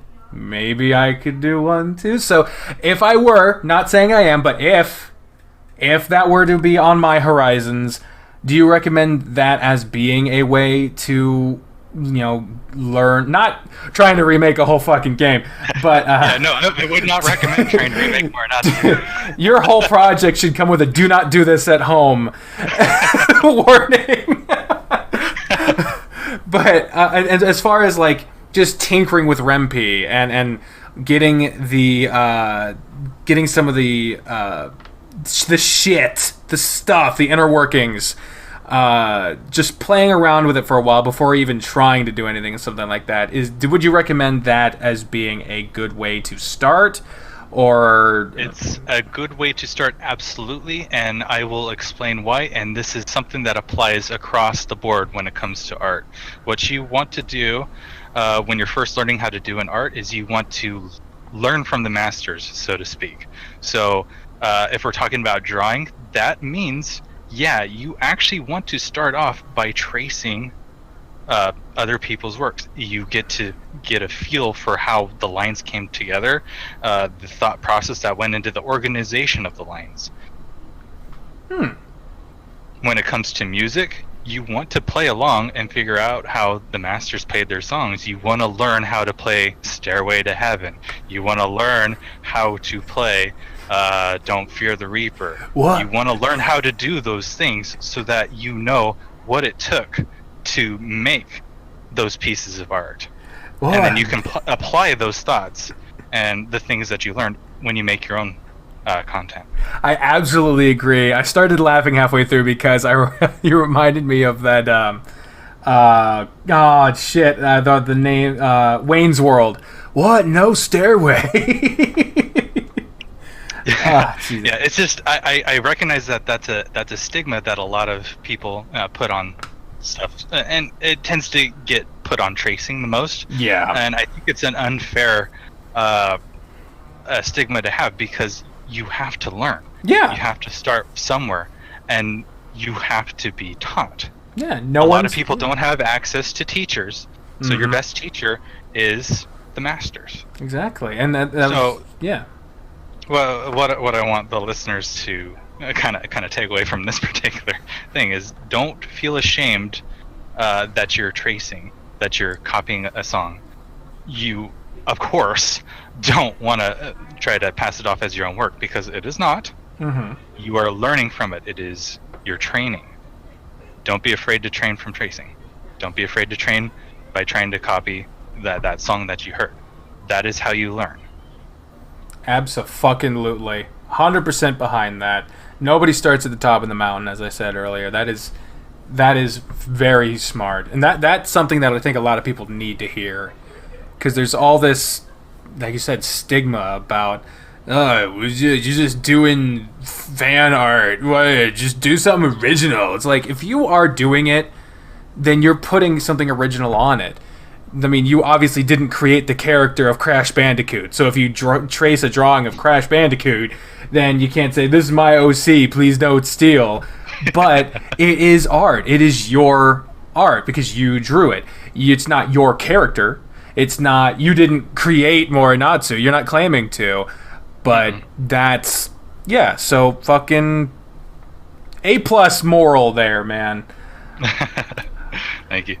The next question comes from Oma Cross, who asks, ask him if he knows the Legend of Cross, please. That, and tell him that Cross really hopes things go well, and I support him all the way, heart.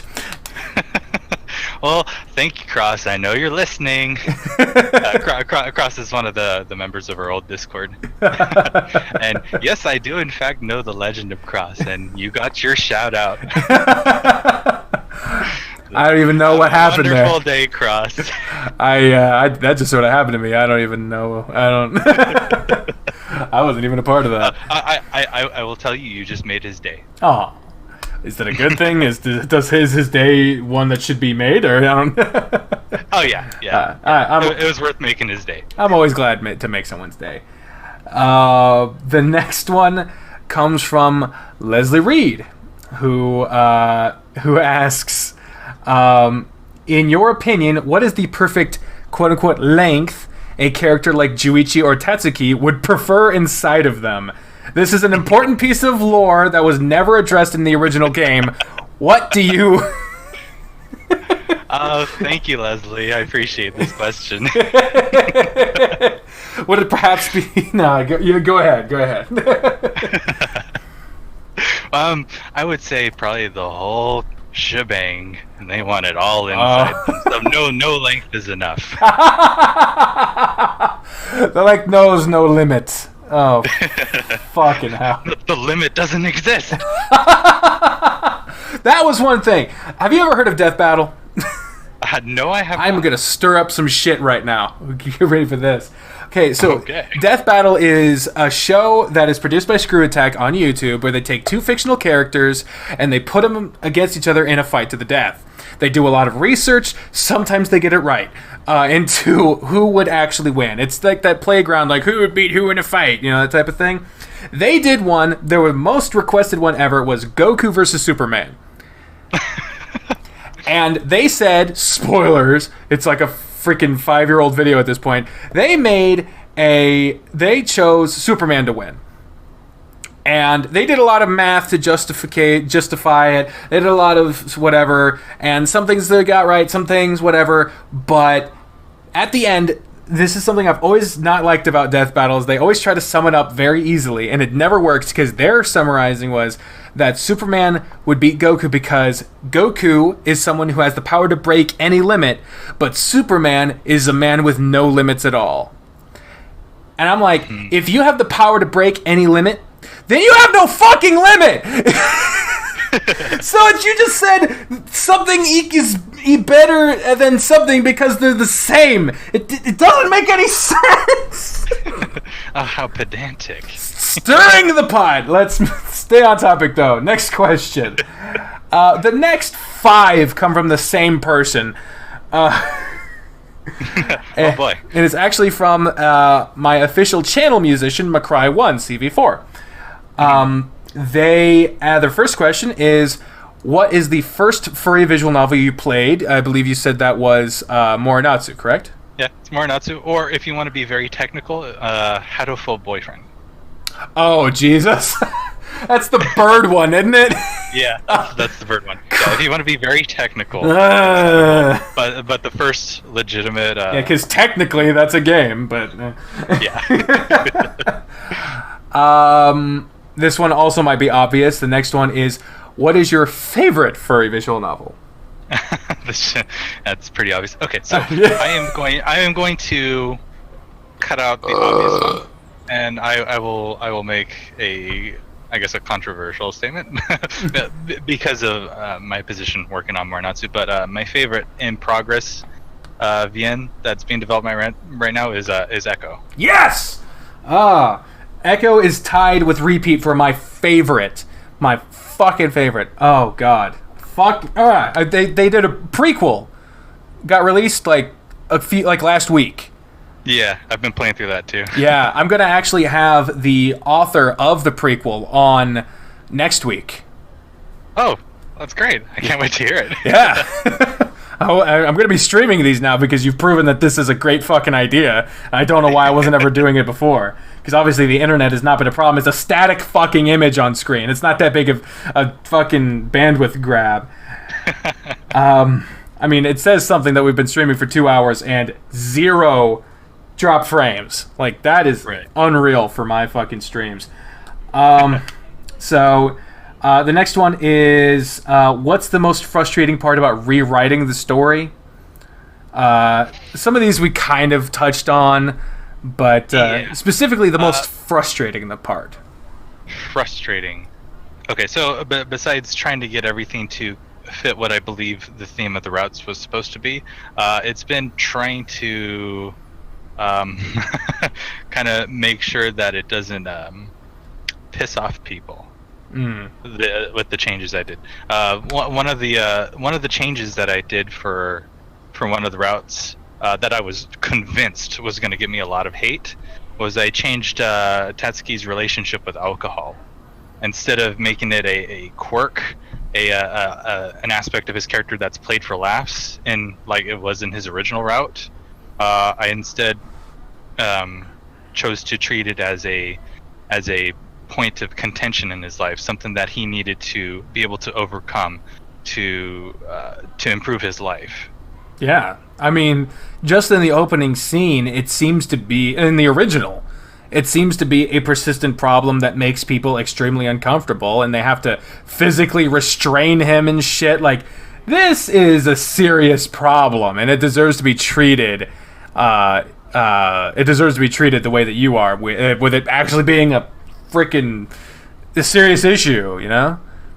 Mm-hmm. Even in the chat, Inoki Moto 5 says, no, that was a good aspect change. Please tell me no one actually hated it. Like I said, I was scared to death that people were going to actually hate that change because for a lot of people, they liked how nonchalant it was treated. It was just treated as another aspect of his character.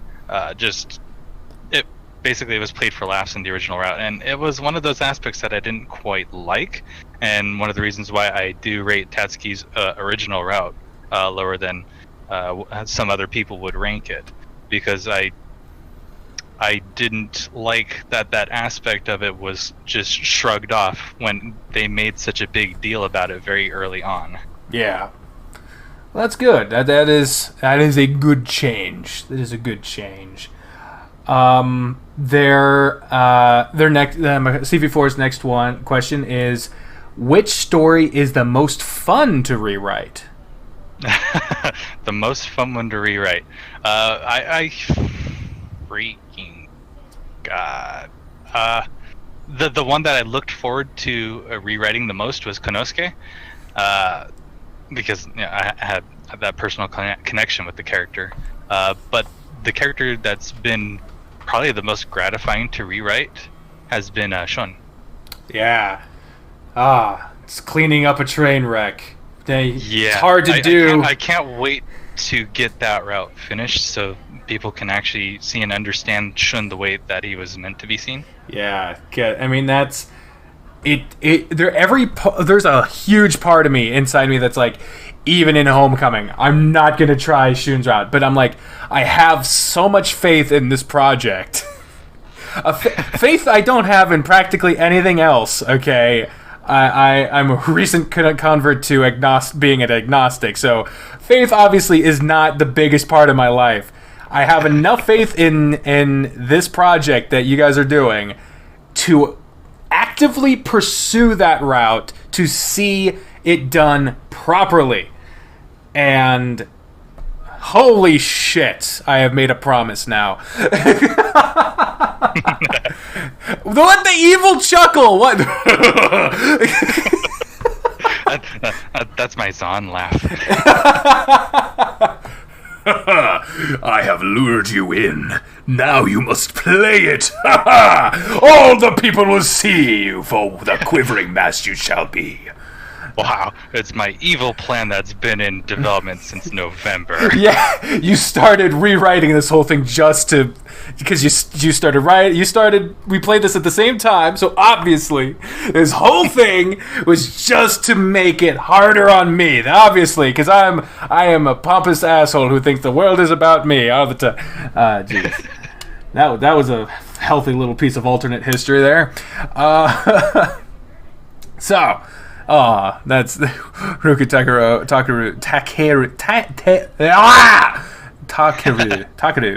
Likewise, and never forget that Shun has faith in you. Jesus. Thanks, Roku. And the last question from CV4 is, am I asking too many questions? Parentheses, answer is yes. Well, that's a closed book. Yeah, moving right along. The next question comes from Chris Morales, who has a bit of a problem with communication, so I paraphrased it for them. They basically asked, will you be making a guide for the game as the story seems more complex now? It's a very common question I get is, hey, how do I get so-and-so's perfect route? One of the things we did for Revisited, and it's going to be carried over into Homecoming, is when you get any credit sequence in a character's route, if you get like a bad ending, a neutral ending, whatever ending you get, if you at least got a credit sequence in that character's route, you unlock a guide to get that character's perfect ending that unlocks in the gallery system. Nice! That's one of the things I liked about Nekijishi is they had a CG map, so you could see if you got all the possible routes, you could see which ones were in the right order or whatever. Mm-hmm. So that is good. I like that. So that there you go. I'll probably consider making kind of like a spoiler download because it's a very common question we get. Yeah. How do I get so and so's perfect route? If you actually play the game, yeah. You'll unlock a guide. No one wants to do the work to get their answers. They want instant gratification. This is 2018. The fuck is wrong with you? The next comment or the question, or I don't know. The next fuck. I'm sorry. The next question comes from Damn You Emron, and this one's a bit long, so I'll say it all and we can take it bit by bit. I didn't even bother reading it all because I started reading it and I was like, this is fucking. So Damn You Emron asks, so you rewriting all of Morenatsu? Which no, but I can answer that one right now. No. So that mean Shun Cousin 10 will play bigger route in Shin's route and not just Juichi? Well, let's just do it bit by bit. So, because these are like, what about this? What about this? So, I understand what he's trying to say there, and I can answer that. Okay, so a little context. There's a character whose name is Tenkadori. He is a character that appears exclusively in Juichi's route. However, he is related to Shun Kadori. Yeah. He never appears once in Shun's route. That's fucking weird. It's weird. Okay, so okay. Long story short, he is going to make appearances in more than just Juichi's route because it makes sense for him to appear in other routes, especially when connected with Shun. Cool. Ah, shit, I dropped something. Cool. The next part was, what about Yukiharu Kuri in Konosuke's route? Let's see. Yukiharu will appear. He may or may not have an appearance in Kyoji's route. So I won't necessarily spoil why he'll appear in Kyoji's route, but he'll have more appearances than you think. Okay. And the next one is, will we see more of... Oh, Jesus. Tsukishiro Amaki in Shin's route? Shin's route is pretty much complete. There's just one little event that we're going to add that's going to be exclusive to Homecoming. But as of right now, I don't really see any other places where we can put more Mr. Amaki. Okay. Or will we see more of Koya's bandmates? Koya's bandmates are pretty much exclusively tied to his route. There was we considered actually having one of the bandmates appear in another route as a student. We may or may not follow up on that. So if any of the characters appear again, it would most likely be that one. Okay. Inoki Moto, this whole string of questions is from a user called Damn You Amron. The next one is, how will the love triangle between MC, Satoru, and Kyoji work out? I believe you said that was a struggle for you. How's it gonna work out? It's not gonna happen. Yeah, his mentor Manatee. That's one of the things I did for one of the last updates to Morenatsu Revisited. Was I went through pretty much any day where Kyoji and Satoru are interacting, and I tried to change the dynamic because I couldn't actually write a threesome. Yeah. What is it? Polygamous. There you go. Polygamous relationship. Not gonna happen. So I went back through and tried to reinforce the mentor-mentee relationship rather than the romantic one that the original team tried to hint was there. It never fully confirmed it, except in one instance. Yeah. What is that? The dreams on the bus? No, actually, Satoru and Kyoji get together at the end of Juichi's route. Oh, that's oddly specific.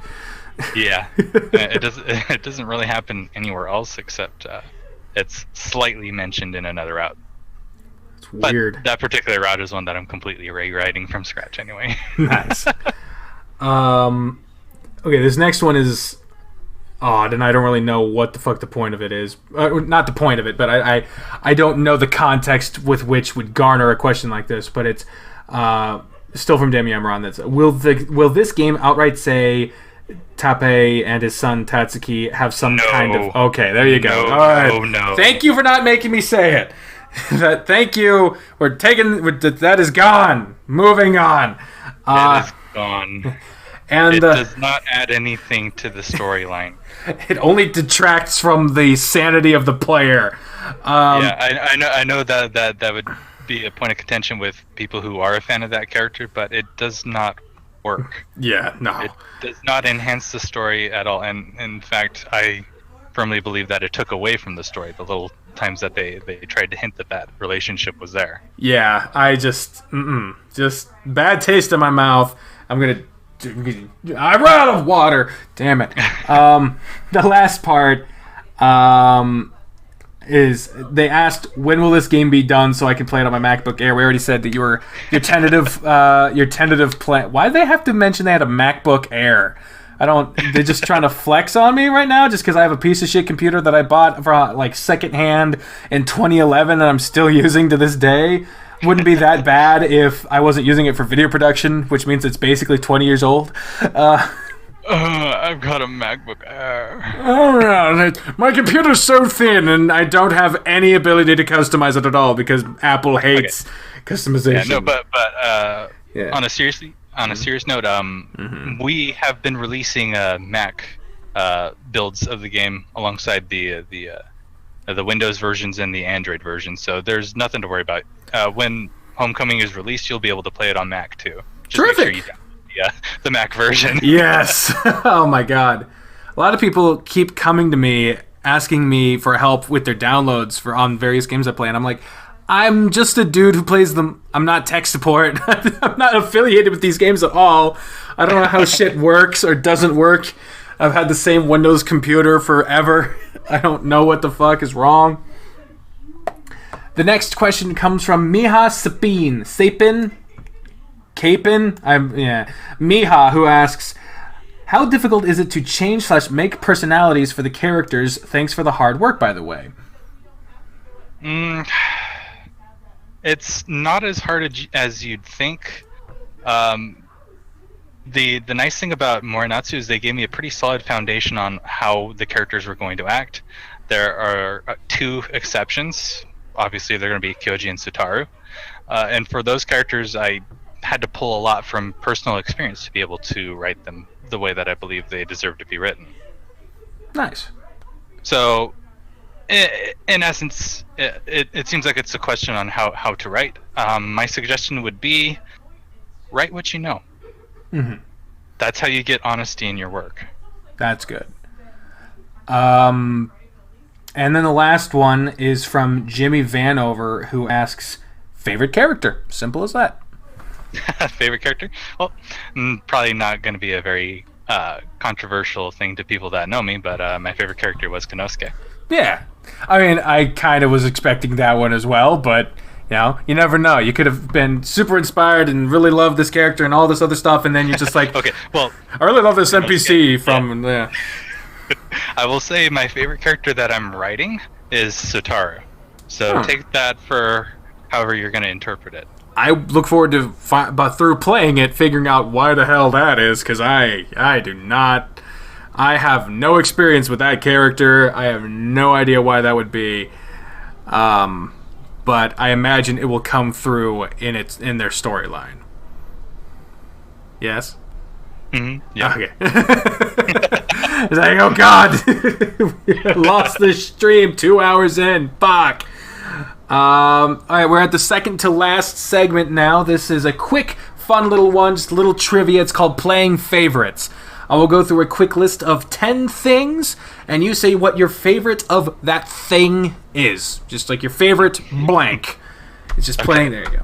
So, number 1, movie. Favorite movie, The Wedding Singer. Oh my God, I love that one. Adam Sandler, Drew Barrymore. Yes, I feel like I was the only person in the world that actually likes that movie. It's one of the best Adam Sandler, Drew Barrymore. I think it's better than 50 First Dates. That's one of the best romantic comedies ever made. Yeah, it was like the first one to make fun of the 80s with love. Yeah. And it was done in the early 90s, so it was real easy there. It was real quick to the punch. Number 2, game. Favorite game? Okay, well, I got several. So the first one that came to mind, thinking about it, Guitar Hero. Ooh. So, anyone that knows me knows that I'm a really big fan of Guitar Hero. One of the reasons why I initially picked up the guitar, and 10 years later, I think I'm decently mediocre at it. Nice, man. That's actually pretty cool because I remember playing it when I was younger and not being. I can't get my pinky to follow orders. I have an insubordinate pinky, so I can basically only do easy mode, and then if I do medium, my ring finger is just mad at me the whole time. Fucking blue and orange, worst colors. Oh boy, yeah.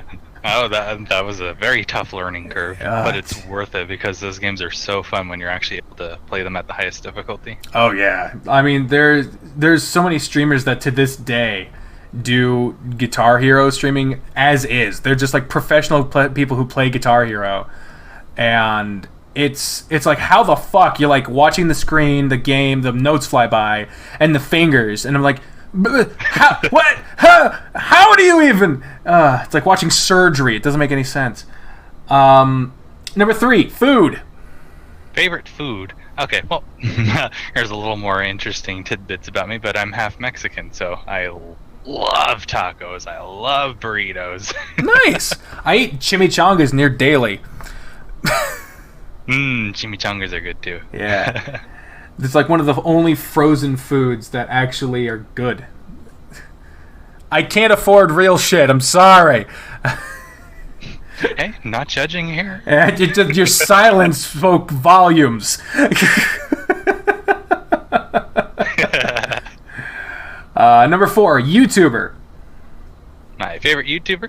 Well, I think it should be pretty obvious. It's Deckerling. You fucking liar! Don't even go there. Don't you break my heart like this. Don't you play with my heart. Oh, Jesus. Is that real? Is that your real fucking answer? Yeah, I don't watch a whole lot of YouTube, so... Oh, okay. Well, yeah. In that case, okay. If I was being compared to the whole fucking site, I'd be like, you're full of shit. But, okay, for a casual, I can appreciate that. Thank you. I appreciate that. Number 5, color. Favorite color, green. Same. I personally prefer emerald green. What about you? What would you call the color of trees? I would call... I always like the color of trees. That's like a dark green, like do you mean like I'm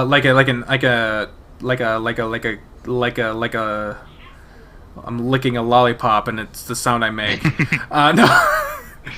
like a birch green, evergreen, there it is. Yeah. Evergreen, that's the fucking color. As Enokimoto, it says something though. He doesn't watch a lot of YouTubers, but you took his interest. It has nothing to do with me playing his fucking game, I'm sure. Forest green, nature green, forest green, a lot of leafy green. Leaf green, Pokemon Leaf Green is my favorite Pokemon game. That's not the next one. I just wanted to say that for some reason. I'm a first genner, so then when they made first gen better than first gen did it, as well as doing third gen. No, they did it with third gen's graphics. But anyway, fuck it. We're not talking about Pokemon. Goddamn. Number 6, drink. That's the question. Okay. Yeah, favorite drink. Tea. Believe it or not, I love tea. Cold tea, hot tea, sweetened tea. What tea? Unsweetened cold tea. Unsweetened cold tea. Yeah, that's basically all I drink. Fucking hell, you're a sucker for punishment. I can't. True story, I used to work at Starbucks, and it took me fucking working there a full year to realize that they had a mint tea called Refreshment. And that was a fucking pun. Yeah. It took me... I could tell it was a pun right from the beginning. 12 months! I worked there for 12 months and didn't fucking realize it! So it was just one day I turned around, I was getting this customer their tea, and I was like, oh, dude! I turned to my stepmom who was working there too, and I was like, dude! She's like, that's not my name, but what? She's like, and I was like, refreshment. Everyone in the store groaned. I swear to God, everyone's just like, ugh. Jesus. But anyway, number 7, favorite fantasy. Depends upon what you mean by fantasy. Any fantasy, be it like just something you like as a dream, an erotic fantasy, Final Fantasy, whatever fantasy you want, really. Let's see, favorite fantasy? Probably actually being able to see my boyfriend someday. Aww, it's so nice. That's lovely. Do they like live across the country, across the world, on the moon? Mm-hmm. Yeah, you could say the complete opposite end. He's in France. Oh wow, that is almost exactly the opposite end of the world. France. This is the most romantic place in the world, isn't it? Paris. Yeah. Yeah. Oh, he hates Paris. Of course. Everyone loves Paris except for the people in Paris. Like when they first put in the Eiffel Tower, everyone in Paris was just like, look at this giant fucking it looks just like a big metal thumbtack. What the fuck is this? No one liked it until money started coming in from tourism. Then they're like, hey, Eiffel Tower, look at that shit. Number 8, your favorite con, your convention. Favorite con? Ooh, believe it or not, I've never been to a convention, like, ever. No Comic Cons, no. Are there any you want to go to? Honestly, I get a little nervous and uncomfortable when I'm in, big crowds. I feel you there, man. I wouldn't go out of my way to go to a con, but growing up, I always was interested in what was going on in the E3s. Unfortunately, they've gone downhill lately, but back when I was a kid, it was a big event. Like, oh, what's coming out on E3? Cool. This year's E3 actually produced a lot of interesting shit, both in the watching a train wreck as it's happening sense, and the actual cool gaming announcements. Kingdom Hearts 3, man. Hearts 3 and Smash Bros. Ultimate were my big takeaways from E3. What about you? Devil May Cry 5. Oh my god. Kingdom Hearts 3. Yes. Most people wanted to see more Kingdom Hearts 3. Oh my god. Yeah. I mean, fucking, it got postponed to February. I can't believe that shit. But you know what? We've been waiting 10 years. 6 more months ain't gonna do shit. Ah, man. Number 9. Go ahead. It reminds me of, I think it was Shigeru Miyamoto who said it.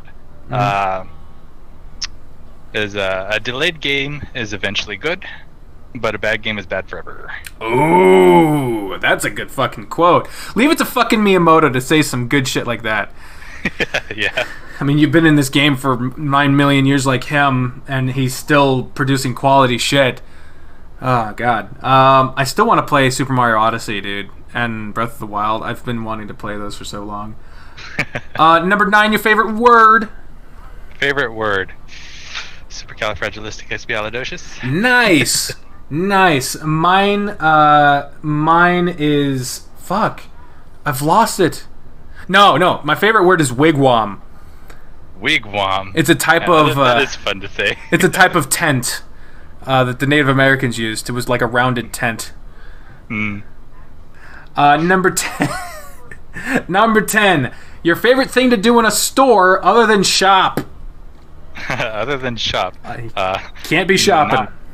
It can't be shopping. Crap. Get through it as fast as I can. I don't really like shopping. The satisfaction of getting the fuck out of there. Yes. My favorite thing about going to the store is leaving.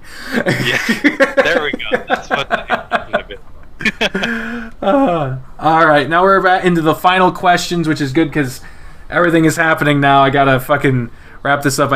Everything's happening earlier than I expected. I thought I wouldn't be in a time crunch, but we have also been talking for 2.5 goddamn hours. Right. I've had a wonderful time. You've been a great guest. Thank you very much for being on here. Thank you. I've enjoyed the crap out of this. Well, yeah, I mean, you aren't limited to one appearance. We could do this again sometime if you wanted. Oh well. we could do it again. Yeah, and we could now that we've gotten all the obvious questions out of the way, we could actually get into some fun shit. Now, this has been incredibly fun. Number one for the final questions. I ask these to everyone because I like hearing other people's answers. What is something you wish people would ask you just so you could answer it? Oh boy. Okay.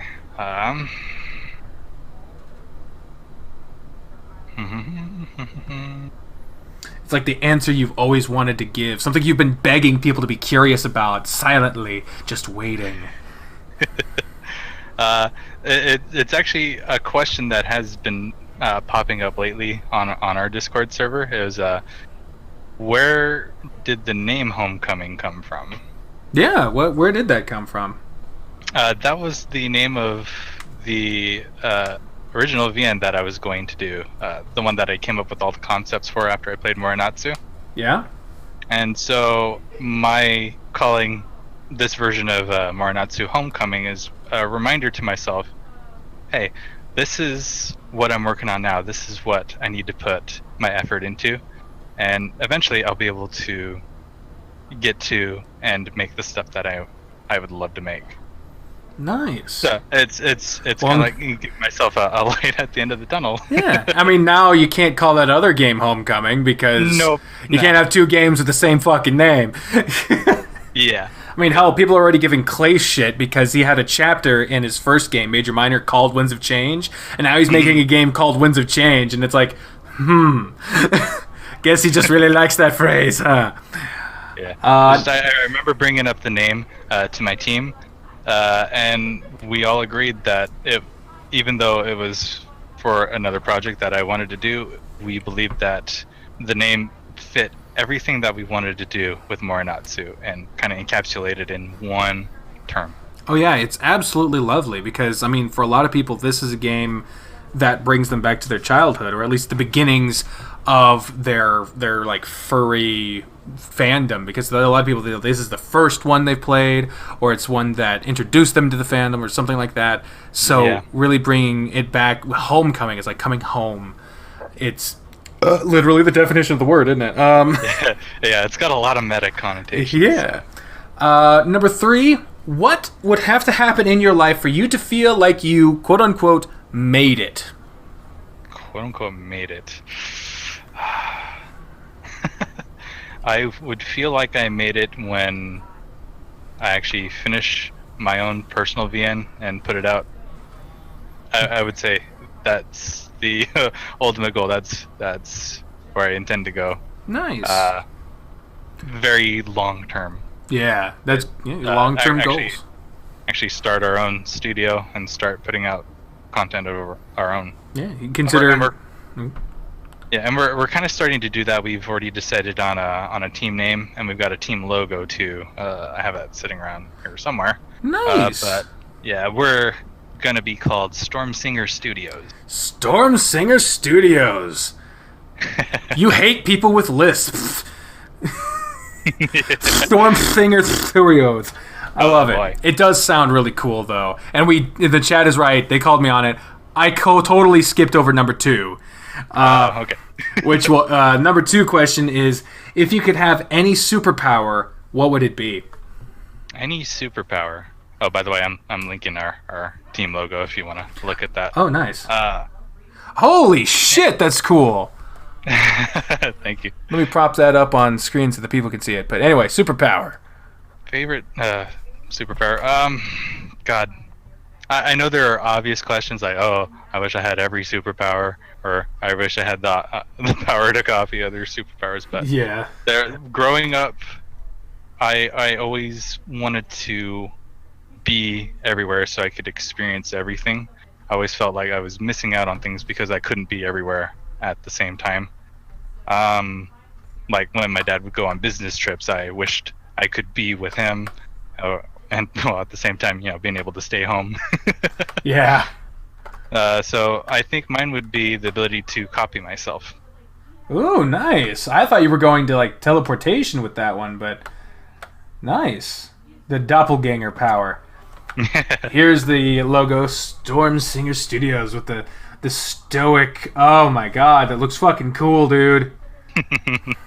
I'm seeing a similar chin pattern to this guy than your character there. Yeah. Well, it's not meant to be Dzahn. It's just another dragon character. I know. I just noticed the spiky chin. You like that chin, that's chin stubble. I got chin stubble too right now. That's pretty cool. Same here. Yeah. And the last question it's not the last thing, but it's the last question. Do you have any interesting or funny stories at hotels? Because I feel like a lot of weird shit happens at hotels. Hotels are objectively a weird fucking place. Just everyone checking into the one building, and nobody wants to know anything about anyone else that's there. Do you have any cool hotel stories? Oh, God. See, the thing is I don't travel very much, so my time in hotels is very precious little. So I'll think of something like, God. And the only hotel that really comes to mind is one that I stayed in Nevada when we were visiting my aunt. Couldn't breathe. Couldn't breathe? You couldn't breathe because the hotel was so filled with smoke. Oh, shit. Because in Nevada, there's no regulation against smoking inside. So the whole building just smelled like smoke. And coming from California, we weren't used to that at all. So it was extremely difficult to sleep, having that just filling your lungs constantly. So, yeah, that was an interesting 3 days. Damn. Don't stay in Nevada. Come in, Kiki. Don't go to hotels in Nevada. That's my last question. So the last thing here is plug yo shit. Let them know where they can get the game, where they can find it, what's going on with it, your tentative plans, because Lord knows anything can happen. Let us know what's going on in your life. Okay, well, I already plugged Storm Singer Studios. So. All right. Well, I'll gather up a bunch of links you could put in a description or something, but you can follow me on FA for Affinity. I've got a Tumblr. Follow me on Twitter. I do streaming very, very occasionally. I haven't done it in like a month and a half. When I was streaming, I was mostly streaming me drawing the backgrounds that we've discontinued. So. Oh, damn. So yeah, you can follow me in those 4 places. We had a Discord, but we closed it very recently. Oh, damn. It grew out of our ability to control it, so we figured it was easier to just cut our losses there. So makes sense. Yeah, those are the 4 main places that you can follow me. You could also follow our artist Devilizer. He's mostly on FA. You can find a link to him on my FA. You could follow Leslie, our musician. He's got an FA. He's got a SoundCloud. So if you want to hear more of his music, you can check him out on SoundCloud. And honestly, he's more than happy to share his music. So if you want a specific track, I'm sure he'll be more than happy to let you check it out. Yeah, and all these links are in the description of the video when it's on YouTube. We'll get it all together. All right, and you can also follow Frostclaw. He's got an FA page. You can find a link to it on our most recent revisited update. He's the one that actually posted it, so I just posted a side link to him. You can follow him on Twitch. He's also streaming. I believe he has a Twitter. We'll figure it all out. Yeah, I know he has a Tumblr too, so you can follow him in about as many places as you can follow me. So terrific. Well, thank you very much for joining me. This is I think the longest episode I've done with anyone so far, and it has been so much fun. You've been a great guest, and I've absolutely loved having you. I look forward very much to playing Homecoming when it comes out in quote-unquote August. And and yeah, for everyone, thank you all for watching and listening, be it live or on YouTube when it is edited. And I really only have to edit out the awkward beginning and that 7-minute span when I was doing laundry. But now that I've mentioned it, it's kind of weird because I'm mentioning something that's going to be edited out. But because I'm the trained unprofessional, I speak for the voices in my head when I say, fare thee well, everyone. Bye, everyone. I said everyone in the wrong spot. God damn it.